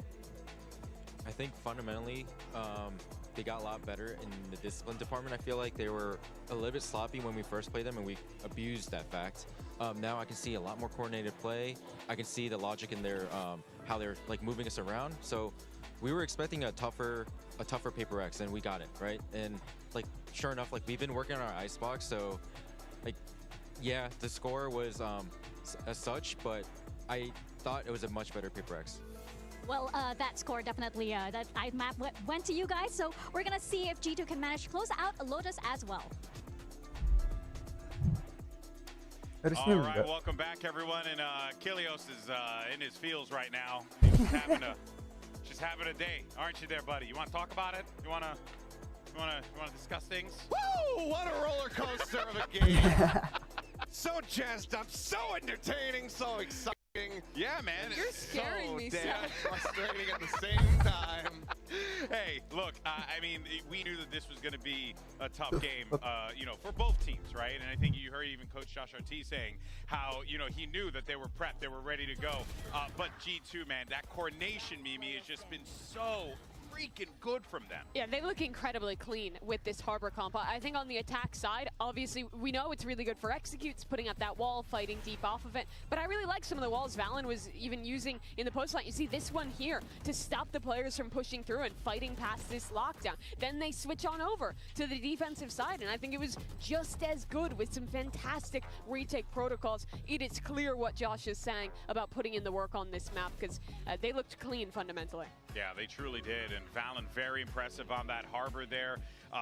Just, again, this G2 lineup, man, every single time you think that maybe they're going to be a little bit weaker, maybe they're not going to be playing up to the caliber that we would expect them to, but then they shut up all the doubters every single time, and it's so freaking cool to see them do this. Yeah, I mean, this could just be, I think this is going to be the proving grounds for it, but just prove to be one of those teams that just gets to an international and then just locks in and says, okay, right, now we're in this mindset, now we're in this grind set, and we're just going to go ahead and just run away with this tournament. For sure, and for all the credit Josh is giving for PRX to make some improvements, I think we did still see some fundamental errors in that game. Players going off. I think Jing had a couple rounds where he was kind of taking some individual swings, taking some liberties, and I think G2 is always going to be good to punish that. And those small mistakes will really snowball in a match that should be as close as this one. Yeah, well, look, while the day may not have belonged for at least for map 1 for PRX, so they do get the Verizon high-speed moment courtesy of Mindfreak's clutch in round 15. Mindfreak, again, every single time we get an opportunity to see this guy do his thing, always impressive. And I mean, it wasn't just Mindfreak in this round. It was this like crazy disruptive idea with something like solo faking in mid set. Yeah, I mean, there were some good ideas. I think you can see some of those improvements coming through. There's an attempt here at that backstab, getting ready to come in, something able to just go ahead, skirt around that turret, be able to dodge that out, and then suddenly it's like, okay, we think that we're protected, we think that we're safe. He strikes, can't quite find that second kill as instantly. Jonah P starts doing Jonah P things. Starts popping off, but Mindfreak, this was, I think, a lot of there was a lot of displays in this icebox of Mindfreak being that stone cold killer, being that clutch machine. You saw him just trying to hang on. I mean, even in that last round was, trying to bail them out and keep them afloat in this one. This was a very good game overall from the side of Mindfreak, but there was still too many errors being shown here that just ended up unraveling things for PRX. In that round, though, I think we saw the biggest difference from the G2 that played today and that guard team who lost to them all the way back in Iceland. The round state kind of exploded there. I mean, something broke the turret. He was running around in mid. He was causing so much disruption. But G2 still had really good ideas to deal with it. They re-cleared their space in mid. They still set up for a clean retake. And they did end up losing to the clutch. But I think they've gotten so much better as a team at dealing with those unexpected round states and adapting on the fly, which is, in my opinion, the most important thing when you're playing against PRX. Oh, couldn't agree more on that one. All right, well, things are interesting in the PRX camp right now, so let's go ahead and hear from Coach Alex, hear what he has to say as they get ready for map 2. I'm here right now with Alex of PRX. Alex, that was a really frustrating first map. What do you think the team was lacking on Icebox that you hope will be remedied or fixed on map number 2? Yeah, we had a game plan going in, but we didn't really follow it on our attack side, so that's a little bit disappointing. And I hope that on game 2 we will, I think, calm ourselves down a little bit and step it up. All right, well, thank you very much for your time, and we're going to see if PRX can take Lotus from G2. Pressure, of course, is on, and you hear Coach Alex nerves, keeping the team calm. They're going to need to do that as they're going to be facing the series point here between against G2. Lotus coming up next, G2's pick, and I'm curious to see what we're going to get really from both squads out of this one, without a doubt. Yeah, I mean, I'm curious if there's any pivots in the composition from the side of PRX. I think that widely their Lotus has looked very good. Granted, yes, last time they played against G2 over in Shanghai, this was that first map pickup for the side of G2. That was when that download really started to come through for Valen. So I'm curious if they're going to have something different to throw at them, a bit of a curveball, change that composition, maybe reintroducing something like, the Killjoy into the mix here, or if it is just going to be straight up, something back here on that Jet, as well as Raze there for Jing. Yeah, for context, when we've seen this PRX team play on Lotus before, they're playing no Sentinel on this map, a double duelist comp with the Neon and the Jet in the mix, which is extremely unusual here, especially when you contrast them with G2, who plays the basic Fnatic comp, but I think plays it really well. They're the best defensive team in VCT Americas, and I think that's really where they shine here. Their retake protocols in particular, and how they're able to kind of adapt with when they're going for the more aggressive forward plays, and when they're falling back, playing a little bit more passive into those retakes. I appreciate you pointing that out, because genuinely that Neon is not something that we've seen too much from the side of Jing, but it's been what he's been bringing to the table on Lotus as of late. So curious to see if he's going to be sticking with that or if it's back to Old Faithful. All right, well, let's find out if this one makes it to map 3, shall we? We're going to send it back over to your casters. Here's Mitch and Tom. Thank you so much, Golden Boy, and our analyst desk. Yes, Tom, coming into this, Jing, right? He had an okay first map, but now we're going to look at him as having a fantastic one, assuming he's still playing that Neon. Yeah, I'd be very surprised if he wasn't. I think it was a 28-14 performance last time he was on the Neon. I don't know if that will become the regular. But DRX. DRX, yeah, they're okay. They're kind of good at the map. But yeah, I think ultimately I'd be very surprised if either team makes mass changes. Like, I think it was a close defeat recently to Leviathan for G2 and a 3-map win streak for the side of PRX. So I don't think, I would be very surprised if they were going to go, okay, we need to completely revolutionize everything we're doing within the composition. But ultimately, it's more so just some of the stuff we saw in the last map that I'm a little bit more worried about. Like, if there were opportunities for the likes of Leaf to get into really awkward positions, as it was mentioned on the desk, they don't have themselves a Sentinel in the comp that they normally run. So there's going to be a lot of potential gaps to exploit. Last time they did have a Sentinel and that happened, so it really does worry me, especially on a map like Lotus, where there's a lot more avenues that you can sort of take that control, where you can be aggressive, where you can take space, or even just where you can rotate. And if those gaps are left, it could be very problematic. The only thing I will say is that when you're running a Jet comp, a lot of the time you're going to be more precise in the way you're doing it. So I guess the main thing with them is, okay, do you leave someone behind just to make sure that that isn't going to be a problem for you, or are you going to be so heavy hitting into those sites that it almost doesn't matter, like you've done it too quick? Yeah, I mean, well, that's the reality I expect for PRX, but then on the other hand, just looking at the last map, the fact that Jonah P was able to find so much space, the fact that in the second half, Leaf was able to get behind them so many times and cause problems, that's something that they almost don't have the option to slow it down unless you are committing that player to stay behind.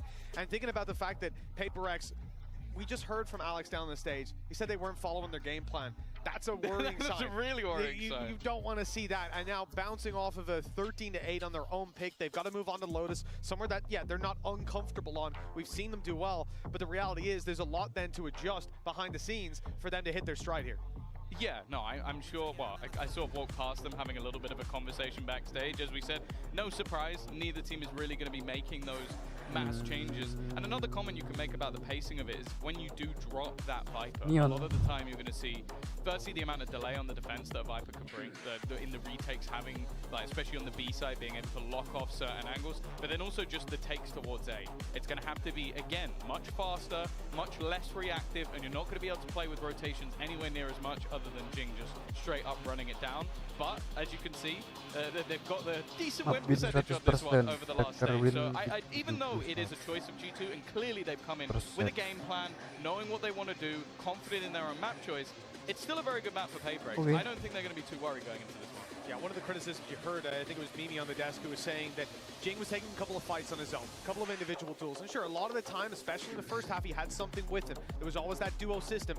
You're not going to see that most likely this time around, because this whole composition is made to set the two of them up, to have them take the space together. And I think that solves some of the issues. For me, the difference in the last map, G2 were playing as a cohesive unit. They were a team, and it showed in every decision, in every moment, in how disciplined they were before the retakes, in re-clearing space. When you look at PRX, we didn't see that same level. We saw them get caught off guard, and now I hope that won't be the same.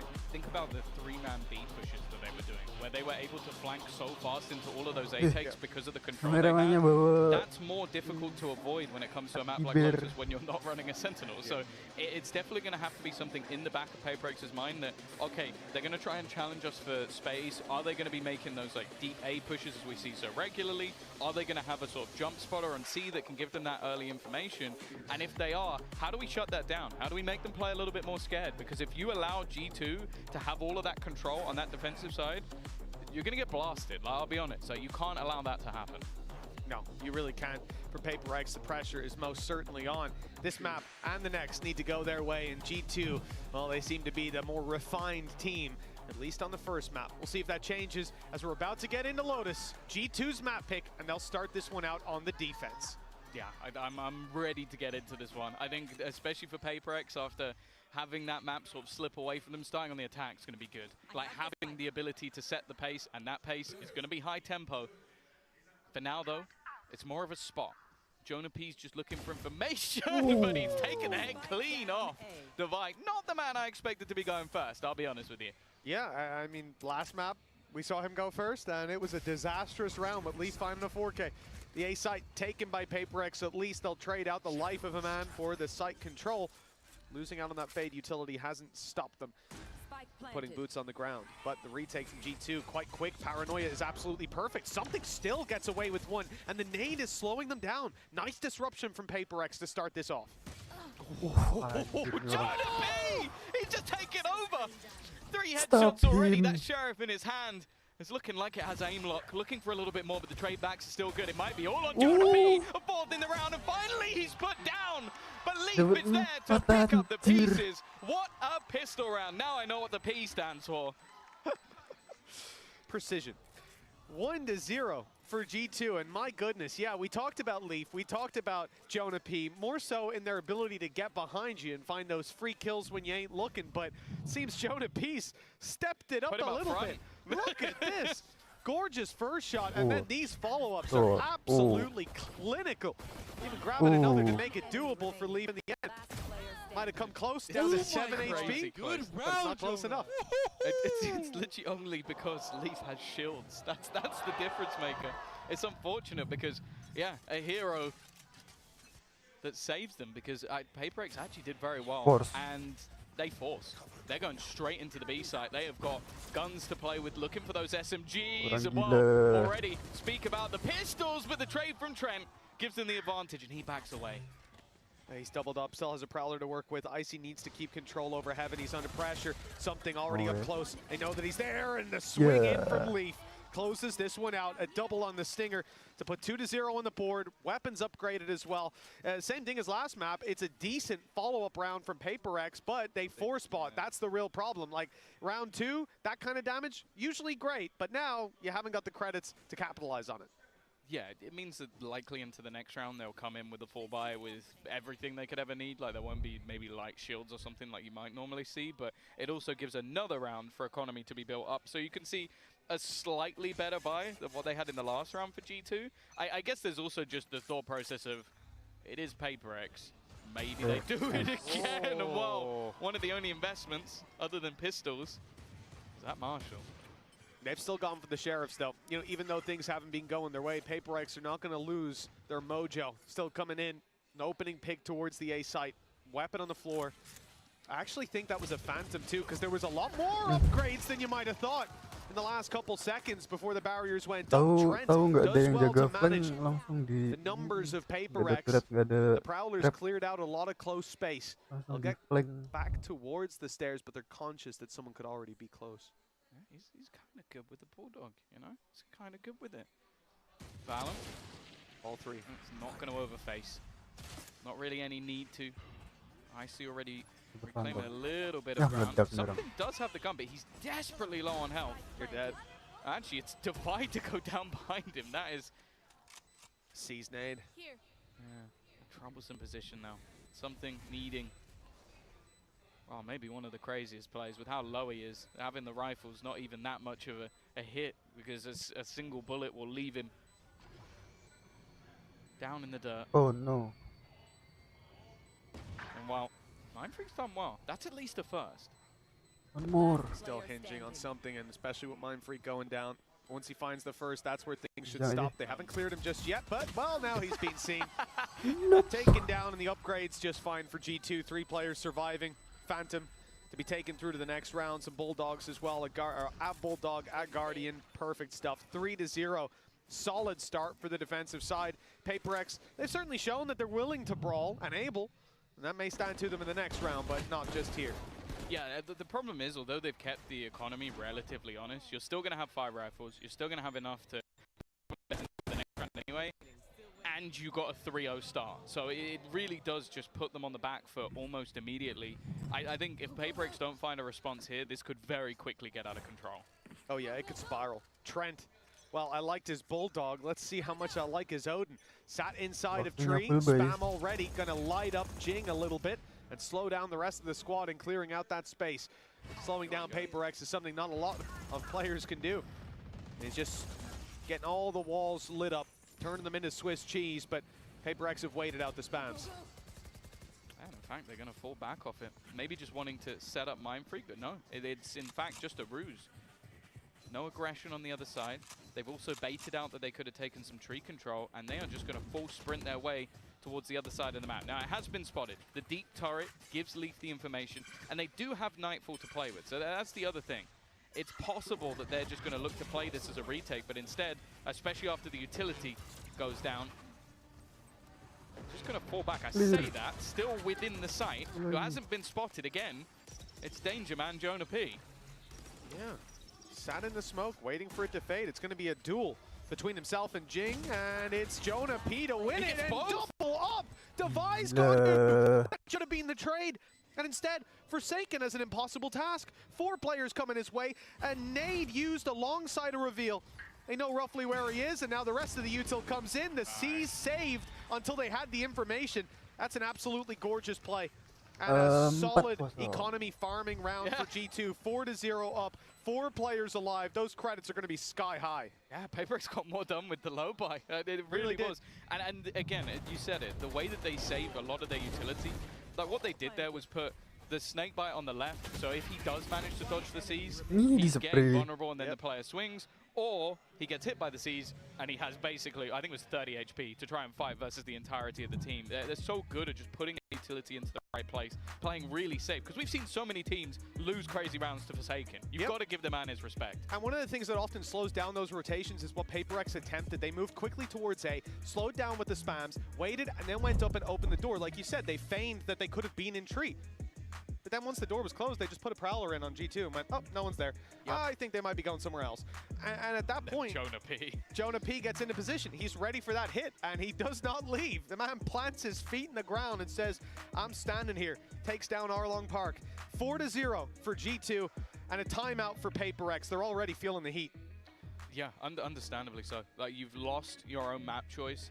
Again, I think through fantastic retakes and adaptation from the side of G2 to deal with what was hyper-aggressive, fast-paced rounds. And now it looks like G2 have come into this one, knowing what they're coming up against. I don't think anybody expected PRX to swap their comp on this one. And they look very comfortable. Right? Again, like you're seeing, whether it's the early rounds where they just seem to be so good at grouping up for the late round retakes and playing as a squad, or even just in that round where you had a surprise player that actually caught PRX off guard, which was the whole idea when we talk about PRX potentially winning this one, is can you beat them with the pacing? And as Mimi said on the desk, she thinks it's a great matchup for G2. Right now it is looking that way. There needs to be some sort of response. And while with how many rounds they've lost in a row, the loss bonus is there, Bladestorm available for something. Let's hope this is the start of something. Trent opening the door? He's trying to spot how many players are outside. And now he hears the steps up close, so a little bit late. But that could have been something. Still something to be afraid of on the side of PRX. You can see them taking their time and closing the distance. They've heard the reload. They know there's another wave of spams about to go, and they think they've bypassed it, but there's still someone covering it on the walkthrough. They've seen that one man of something has already crossed. Nightfall to be used, but something's around the back. He's gotten closer than expected. Icy covering it from up top, though. Now they maintain their control, slow the push from PRX, send them in the other direction, but Jonah P waiting as usual on a sliver of a lead, and he triples up. Devi, the last man standing. Another unbelievable round from G2. They barely break a sweat unless Devi can turn up the heat, and he doesn't know that there's a player sneaking right around behind him. They've got the spike as well. It was irrelevant whether or not he managed to win the battle over on the A side with the spike being down on B. But yeah, Jonah P today, it's just having one hell of a performance. We saw, like, he was pretty good in the last map, but this has been ridiculous. Like, being able to re-isolate each one of those jewels, it's just solid positioning. Dodges the initial utility, re-peeks back into the second player, and then just tries to catch a timing. Like, he knows if he just allows him to swing, he's definitely dead. Yep. But that's got, it's got to be infuriating. It's even the fact that he pulls back around the corner for a second. These players hit by Nightfall, running the other direction. They're thinking he's going to jump on the box. He's low HP. No, he just wide swings them again and again. Gorgeous play. And 5-0 for a reason. G2 are looking unbelievable. The PRX struggling to get even a round on the board just yet. A rifle for something and pistols to back them up. This is the kind of round where they have so far done the most damage. We'll see if that carries through and converts to a round win. I think the Nightfall overdrive, it's a pretty nasty combo. Yep. But then again, look at the position that Trent is playing in. Like, just consider that right now. He is literally just playing full retake. They've got the Viper's Pit down on one side. They know that in these moments, there you go. They've expected the Nightfall. As said, sometimes it really does look like PRX are just reading from the hymn sheet of the opponents because they've used their ult. It's not really gained anything, and G2 are very happy to play the retake. Yep. They were ready for this from the get-go. One flank position from Forsaken, though, that could catch them off guard. Look at that. He's got a nasty angle. He hears the steps, and Jonah P, a taste of his own medicine. Dropped from behind. A rifle to be recovered. PRX with a stance to fight from Jinx. Caught off. The finger gun's not doing the damage. They'll concede the space, let them down the stairs, and fight them on the site, but Leaf wins that one too. Now looking for control over Tree. They'll find it for free. It's Maine. They've got a fight, and the swing is good with Leaf getting his third of the round. It's another successful defensive side. Already guaranteed to be equal at the half, and I don't think G2 are going to slow down. It's just how confident they're playing. As said, like, to just completely give up the site to PRX, have that much faith in your ability to retake, but you kind of understand why. Like, look, well, 4 of the 6 rounds they have on the board are off the back of retakes. Maybe some less so than others in how the rounds were actually played out, but it wasn't even that close in the end with how much time they actually allowed them to set up. I think, what, like 2.5 seconds still remaining. They are looking super comfortable. Again, we're going to see an investment, but using that Nightfall in the last round to very little effect. It was more the lack of information that gave them that sight. Operator in for something is an attempt at a change. Yeah, the thing is, though, that it's not like there's been big peaks coming out of G2. They're very happy to sit back and let PRX push into them. Lockdown in play. Jonah P. Again, the positioning was perfect, but he positioned himself right in front of Devi's spray. Again, good isolation of the jaw, but at least PRX have managed to keep this one even. One of the better opportunities they've had. Now, it's going to split the defense quite a bit more. Showstopper is available for Icy.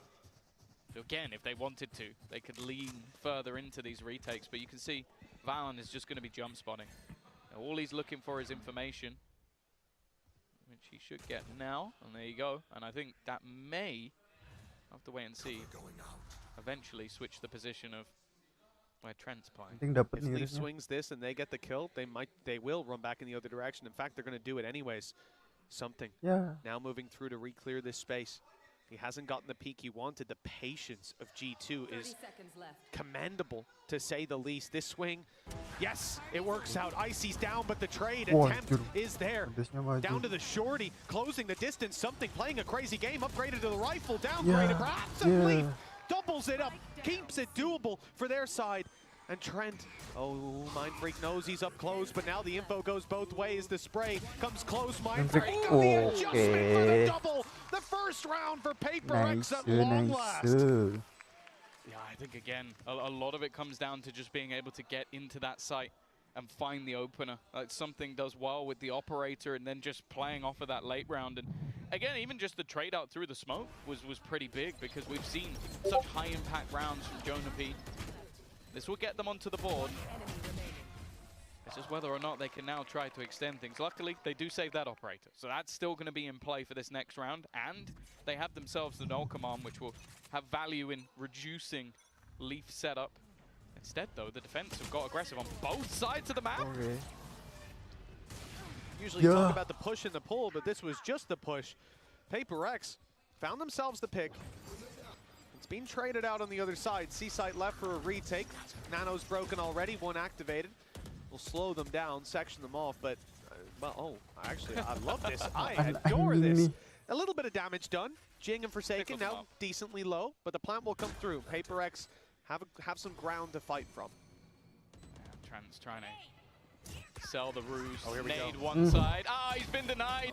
Well, denied the ult. Maybe not. Denied the kills. Icy still going strong. Sees to the backside. We'll let them know that there's at least was no one there. And the rest of the team just looking to push together. It's all going to be odd to one. And while Devi, try as he might, won't manage to get anything. Yeah, they might have hit him with the knife, but he stopped the show himself. Gorgeous stuff from Icy. Really impressed by him in this series so far, and by G2 in general. We expect this to be a close one on a surface level. There was always the chance of a mismatch of styles or of PRX. Look, like you pointed out earlier, Tom, on a downward trajectory in terms of international events.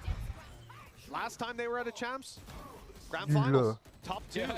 Now, they're being challenged in the first round. It's not a good look, but it's a fantastic look for G2. Coming from the challengers section of Valorant, the heights they've reached already, unbelievable. They may just be about to 2-0 PRX, certainly if it keeps going this way. Even bit back before they made it into the VCT, there was conversations about could this team just beat them anyway? Yeah. I think that was answered fairly quick. PRX again down to a shoddy by 3 pistols, a couple of Guardians. We haven't quite seen those same hero plays that we've wanted to at least. There was 1 or 2 on the previous map, but I guess Mindfreak's double is about the best we've had so far.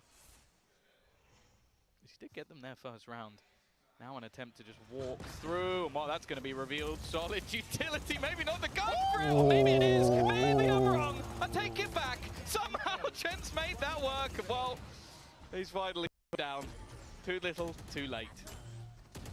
Well, you say that. Maybe don't count Devi out just yet. 45 seconds. He's got himself a rifle now. His HP quite low. The chance for a big play. PRX needs something. I think they'll take any chance they can get, but look at G2. We talk about the discipline.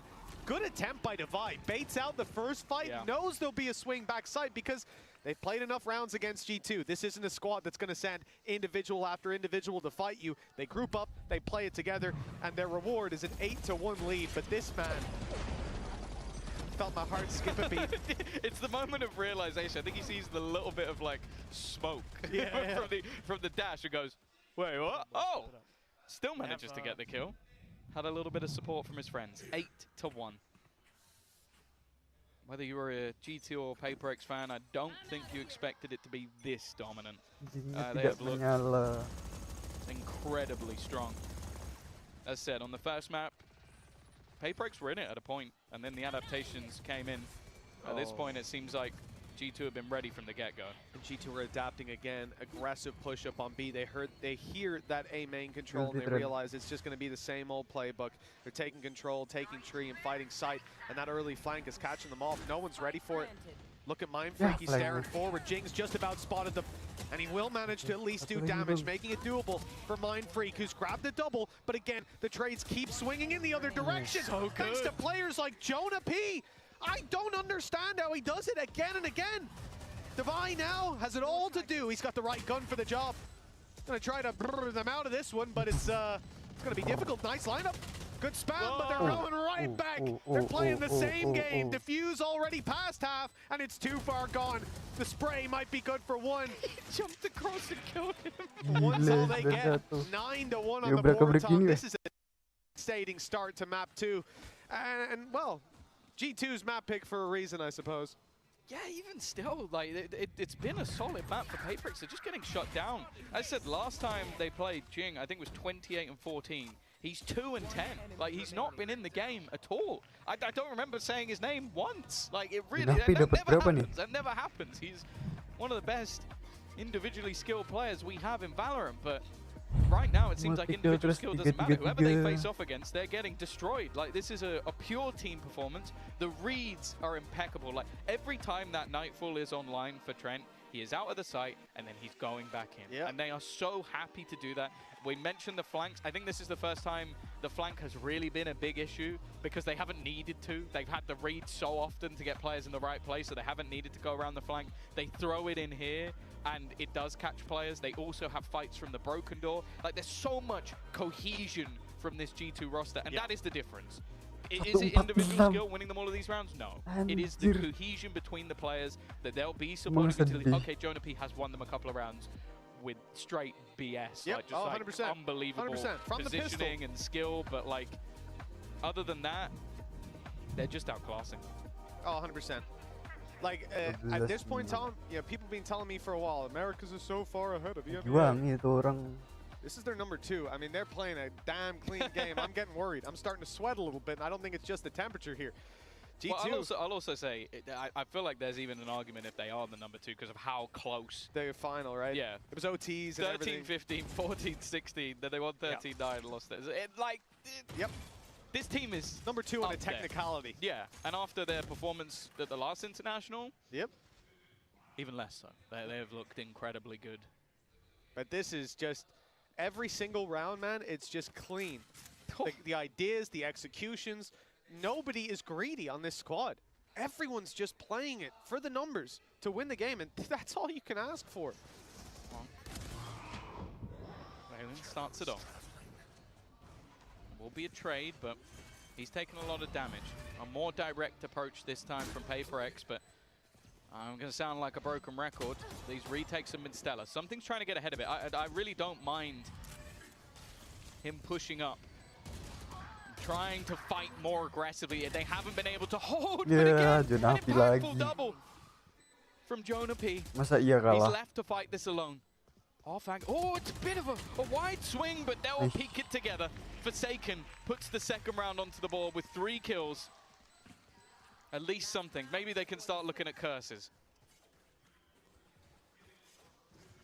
Now, we're going to definitely hope that the 9-3 exists still, that curse. Well, it used to be a big thing, and PRX going to have to perform a ritual to bring it back. I'll need to find this round at least, and Tom, maybe so far, Paperthing can do it. I've heard he's pretty good at rituals. I've seen him with the DRX jersey. He's not in the building, so he'll have to. I don't know. It means he can go out in the street and do it. In fact, that's what I want to see. You want to see Paperthin in the street doing a ritual? Yes, that's what it is. All right, we'll see if we can arrange that. That's the content I desire. All right, well, I think you might be the only one. No way, he's going straight through it. There's no way. Jonah P's positioning has been unbelievable. Trent, I love you, man. Okay, he got gorgeous play. Yes, he did, but look at the position of Leaf at this point. No, he's going to get revealed. Okay, he's revealed. He's revealed. He has to break it. Now they know. Now the flash goes through. Good gorgeous. flash. Okay, there's the reaction from PRX and the follow-up from Forsaken and Defy. Now they're hitting their stride. All right, it might be a little late in the half, but they've got the foundations laid. Dari tadi begitu, could Bang. bridge the gap, but they're going to need it. Yeah, we finally saw some life in the squad. Like reading what was going to be done by Jonah P. I think that's the first time that he's actually been caught. And then also Forsaken. Last couple of rounds really stepping up to the plate. It's a mountain to climb, but luckily there's a second half after the break.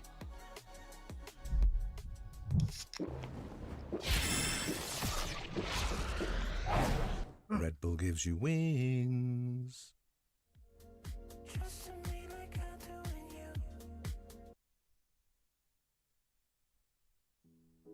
Okay.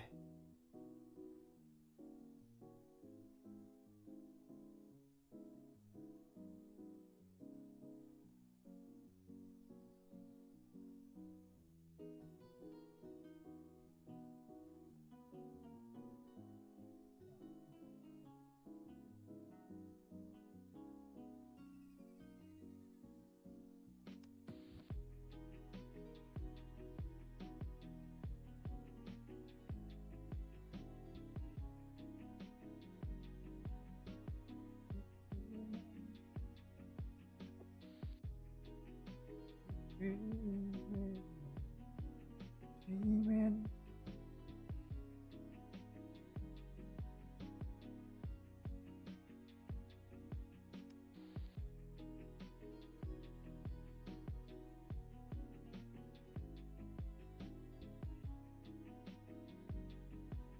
To have number 2 of map number 2, what could be the last of the series. G2 leading by 6. coming into the second half, Tom, and it has been a masterclass from this squad. Although PRX started to wake up towards the end of that last half. See if they can carry through that momentum here. But they have to. Again, this is a group where there's a lot of threats. Like EDG and Foot is the game that's going to be played later on, and if this is the level that we're getting, okay, maybe it has been impressive level on the other side, but I do question whether or not we're going to sit there and go, can they beat either of the teams we'll see play later on? Well, that's it. If they have a flat performance like this to start it out, but 2 rounds to close out the last half, it's a little injection of hope. The pistol round carries most of it on its back. If PRX don't win this one, again, the home stretch for G2, and we saw it. It was just too far out of reach on Icebox for PRX to come back into. G2 didn't slow down. Barrier's about to go up. The challenge, not to lose 4 players to Jonah P's headshots. You know what, he doesn't have a sheriff this time, so I'm not a believer. Already though. Well, yeah, see, it's not a sheriff. Not quite as controlled, aggressive from the defensive side. They've met them outside B, and well, just about going to be the retreat. Keeps things even, but neither team is shying away from this. They want to fight. And well, maybe I was wrong. Jonah P with a double. It's not going to be 4, you know, it's not possible. But it's still pretty good. Last man standing something. Wow. I believed in the post plants of G2 throughout the entirety of these series. And I don't think I'm going to start to not believe now. No, I don't really care what the number is for Jonah P. He needs a raise. He's putting in the goddamn work at this point. Trent with a Bulldog, Trent with an Odin, didn't matter. I'm becoming a fan of this team very quickly. Are you just trying to get the whole team a raise? Is that the goal? At this point, Tom, you disagree? It's been unbelievable, and although something grabs one, that is all she wrote. The G2 manager's going, shut up, shut up. 10-3, double digits found in the first round of the second half. G2 certainly seemed to be in the home stretch. We saw a force buy from PRX under attack. It didn't work. I'm not sure that we'll see it here, but if they do it on defense, then I think Praise almost just GG the game. Like, you're not going to have that extra injection of having the plant, so it's not. And the last time out, it was 1 player standing and they got a plant. This time out, it wasn't even close. So you're basically just going to go in with sheriffs or stingers with no shields or light shields. It's just not worth it. So it is just going to have to be the hard eco. Jing, a solo sheriff. And although, yeah, if they do lose this round, it will be a massive jinx. The way that G2 have been playing, I would be gobsmacked if they lose this round. Absolutely. They have been so disciplined. The teams that lose these rounds tend to be much more loosey-goosey, taking risks. Now you can see that on the side of PRX, they're willing to group up and do a little exec play. All the util thrown outside of A at Rubble. All the dashes used, the space taken, and there's no one here. Now they've got to go to the other side of the map, which is wide open. Typically, you'll have your Sentinel on this side when you go for those big gamble plays, at least getting you the information early. PRX will struggle with that, as they don't have one. Already. They're just set up, watching for the door.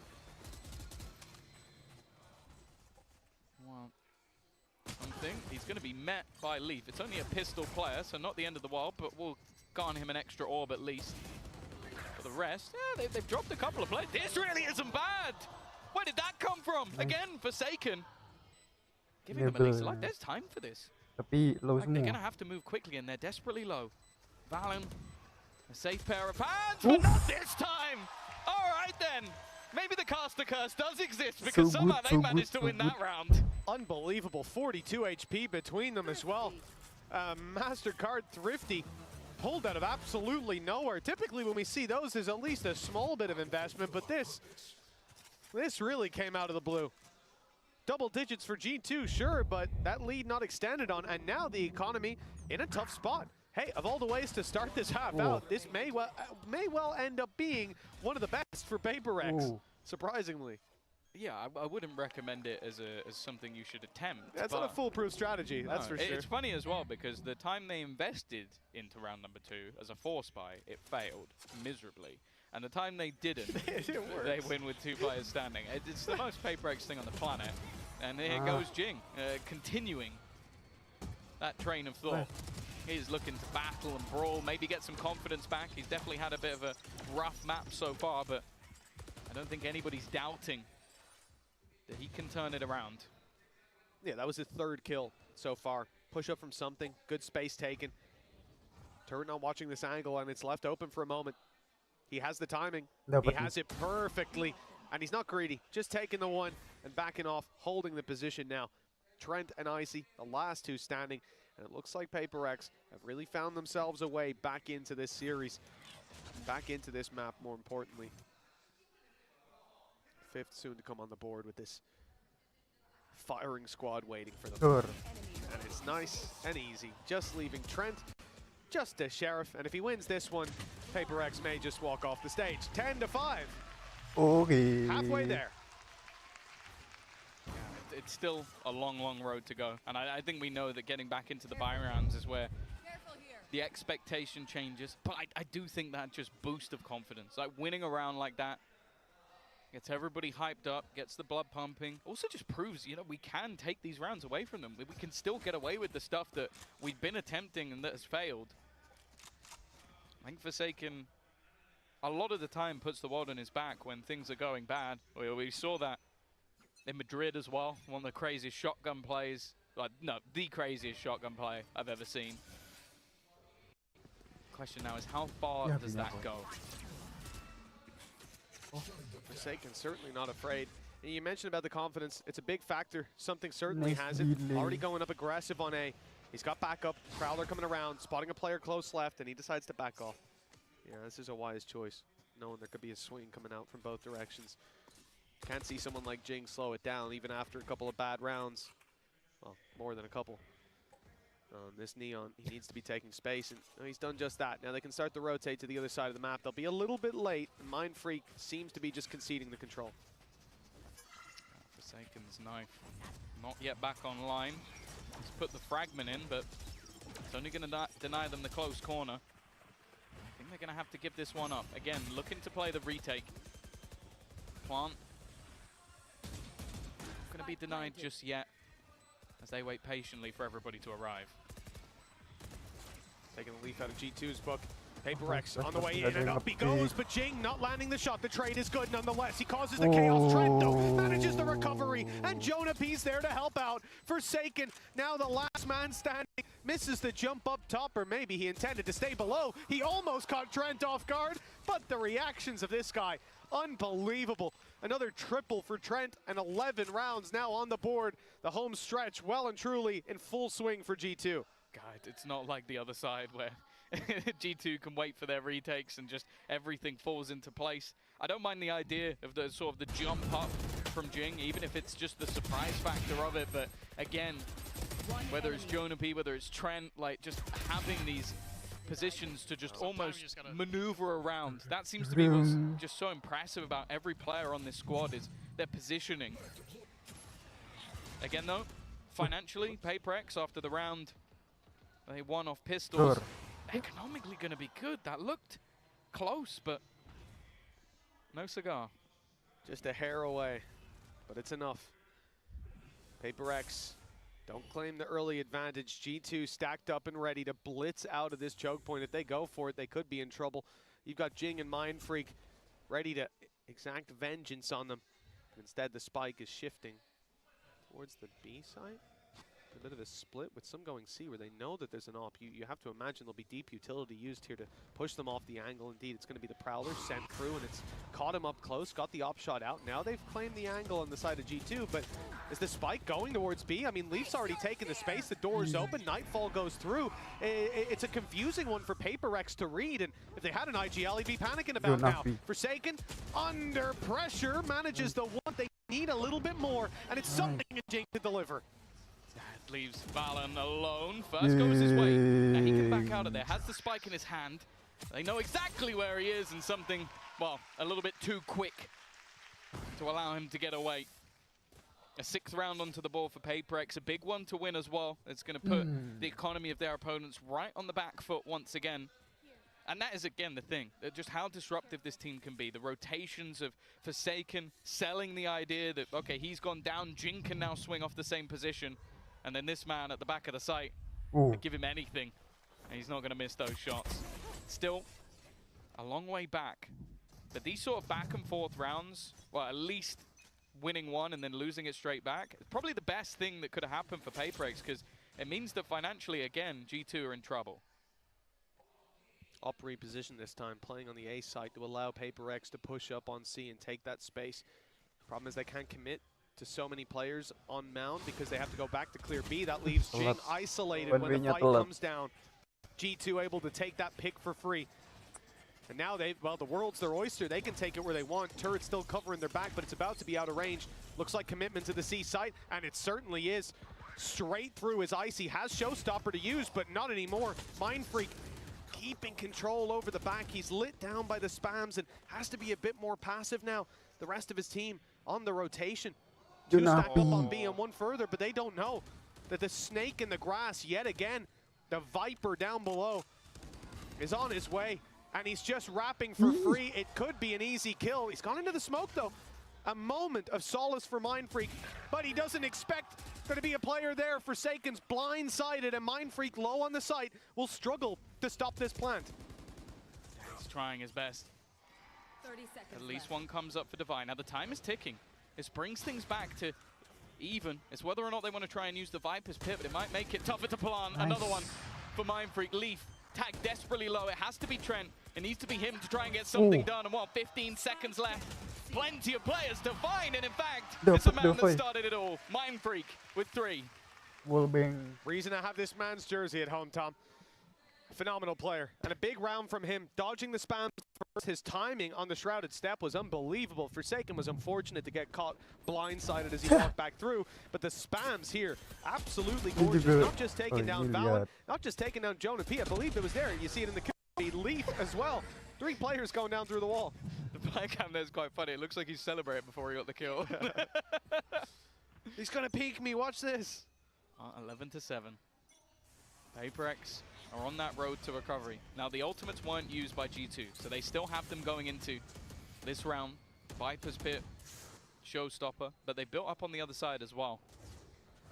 A matchup that, if PRX can win, they really are getting to the point where they're back in the game. Immediate teleport. I was about to say, if he sticks that, that's a bold attempt. Instead, though, it was just used to give them the information. Nightfall used fairly early, but Jonah P's lurk caught by something.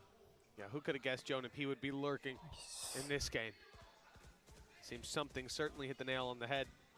Now the steps are heard. Leaving the B site, although, okay, the knife gets thrown through, so Forsaken knows there's someone outside B. He'll stick in position. C site, 3 players just outside it. They had success, 3 kills in the last round off just spamming the wall and denying the plant.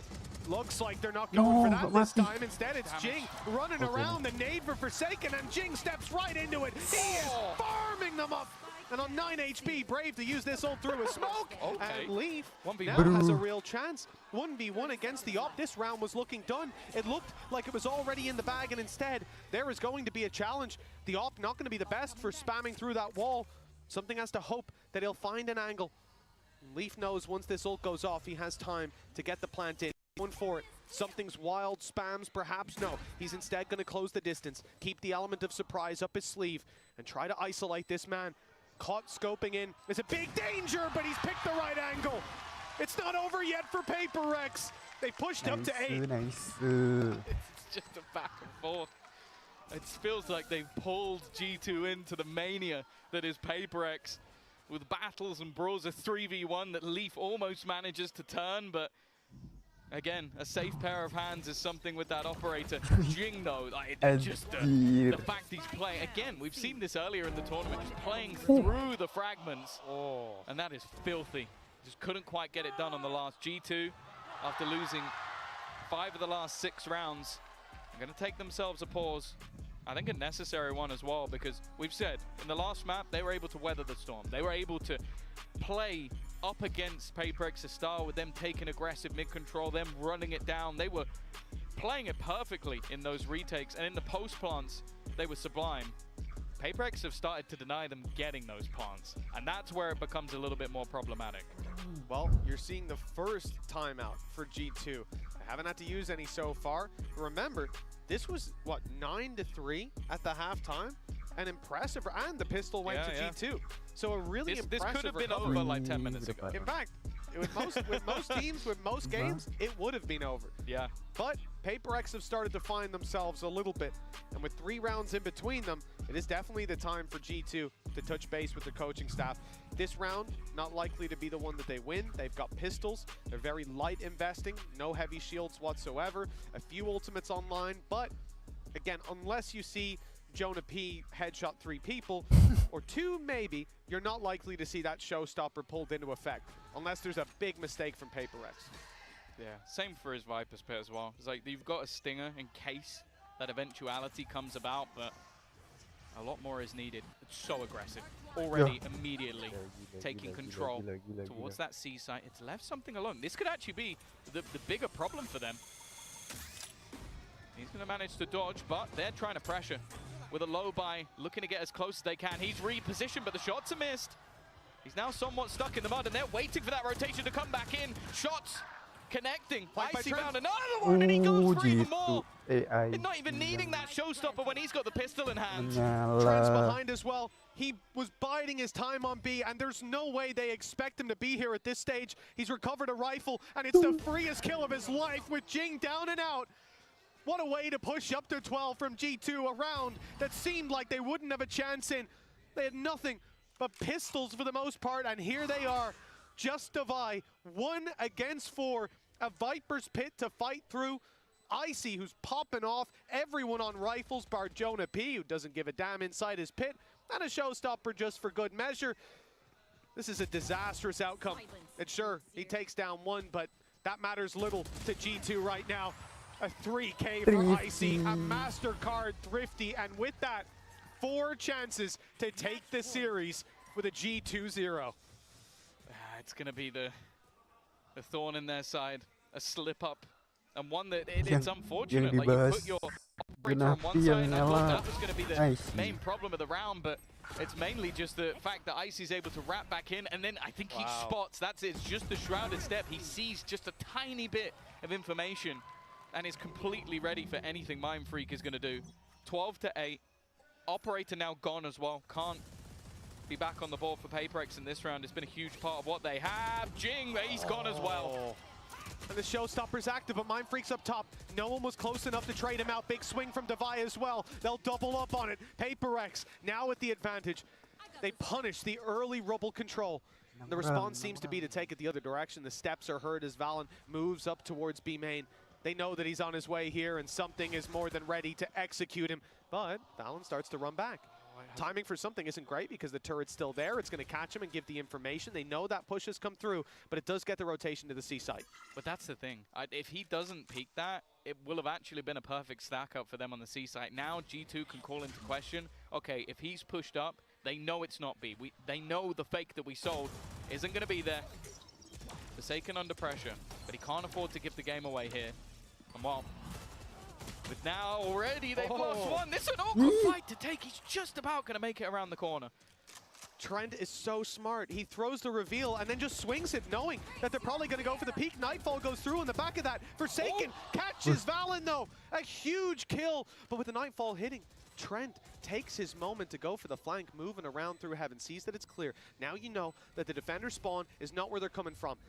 It refocuses Leaf. He's now looking towards the water, where he's already heard Mind Freak. TP across, waiting for the steps, and he's turned at the wrong moment. A free kill. Trent now has to do it all. He's pulled out multi-kills so many times in the past, and the first is his, but he's going to swing in and deny that defuse. Not this time. 12-9. 3 more chances for G2. Yeah, then again, it's going to be a break back immediately after we see that pistol round victory. You got yourself what was a nice attempt to turn back around. After the early battles, it was looking rough, especially with the information that something was able to get with such a deep position. But even still, once Leaf went down, the position for the retake or the clutch for Trent just wasn't a good one. From the depths of hell again, PRX looked to rise. Economically, though, again, they're still almost fighting off the back of that pistol, and it's given them enough to purchase once more. And no surprise, we're seeing a push up on A. Yeah, they've had success taking it. Mind Freak alongside Jing. Forsaken early knife for info on C. And the aggression from something successful, at least in the last round for the information. First fight doesn't go their way. Mound control given over to the side of G2. Orb to be taken. 2 away now from a lockdown and the push on A. The slide in from Jing is gorgeous. Jonah P didn't stand a chance. It's got to be infuriating. The amount of times he's been picked off by an operator pushing him. And now Jing sliding into position. The B site looks to be the point of contention.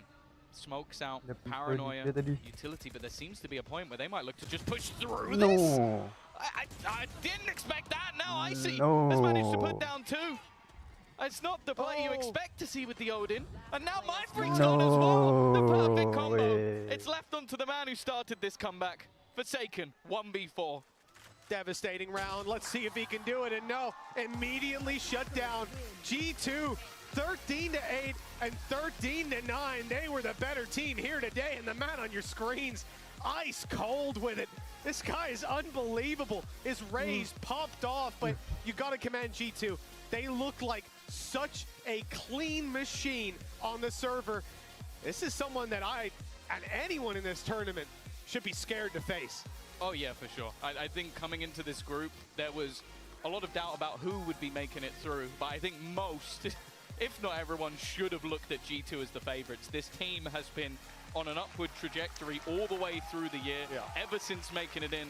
For PRX, hey, they woke up towards the end. We started to see the team that we wanted to see throughout this series, but it was just a little bit too late. And those individuals on the other side, the team cohesion, there was everyone needed to sort of fight versus the side of PRX. And yeah, I think if you look at most teams, maybe you can think of, okay, this is their weakness, this is a weak link. For G2 right now, I'm stumped. It's up to their next opponent to try and work it out. Yeah, someone's going to be losing sleep trying to answer that question, because this team doesn't seem to have a weakness when it comes down to players or approach. They just seem so far ahead. And I got to say, I am impressed by what I saw today, and every facet of it. Icy blew me away with some of his performances. Jonah P, that man, he needs to be studied. He needs to be studied. I want to know what he ate, what he did in the morning. What's his routine?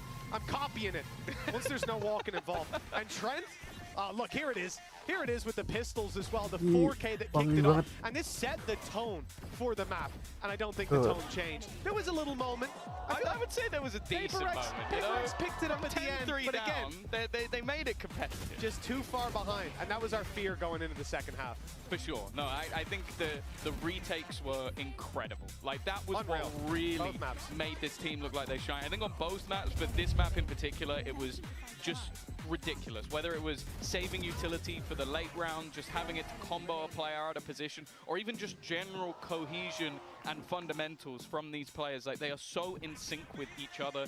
Their positioning and where they take fights, like basically optimizing whether there's a risk there or not. It was at times the polar opposite of what we saw from PRX, and as it was said on the desk, this is why they came into this, and it looked like they would have a good matchup, because they can deal with the craziness, and that's difficult to do. If we've seen our fair share of teams struggle with that in the past, for PRX, a team that was previously up on top now finds themselves with a loss to open up champs. We're going to go down to the stage, though, and hear from Valorant with our good friend Bella.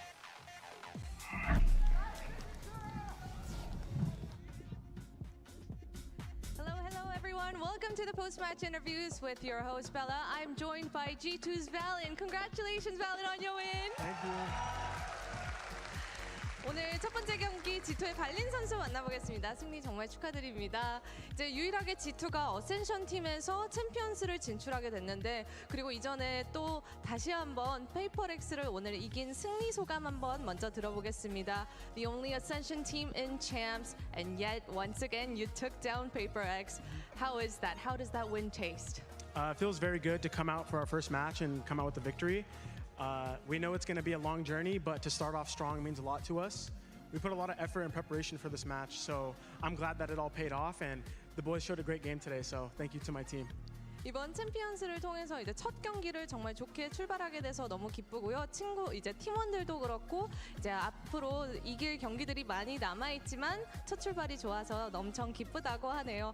그리고 G2의 이제 아이스박스가 점점점 단단해진 거를 우리가 오늘 경기에서도 볼 수 있었는데 좀 IGL로서의 발리는 오늘 아이스박스 팀의 아이스박스를 어떻게 평가하는지 한번 물어보도록 하겠습니다.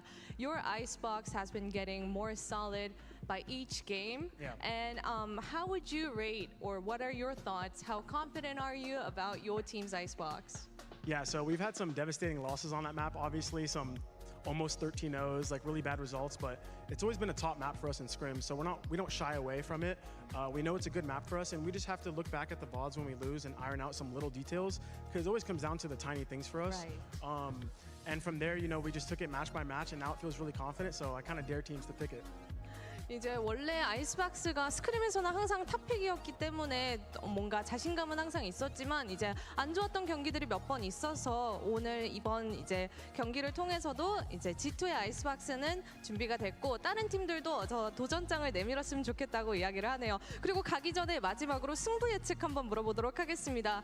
One last thing before you go, EDG or Foot Esports? I want EDG. EDG? Yeah. All right. All right, good luck to you for the rest of the tournament. Thank you for the interview. 감사합니다.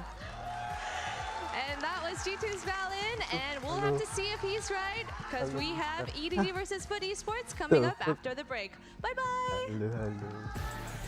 Abang man.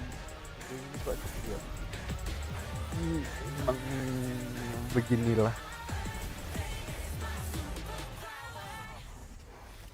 Selesai bro. 2-0 gitu banget.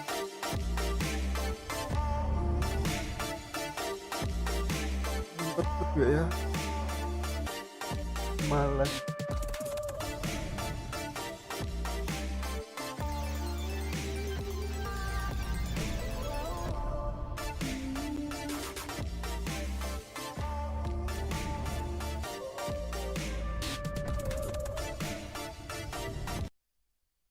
Kayaknya lanjut nanti malam aja lah ya.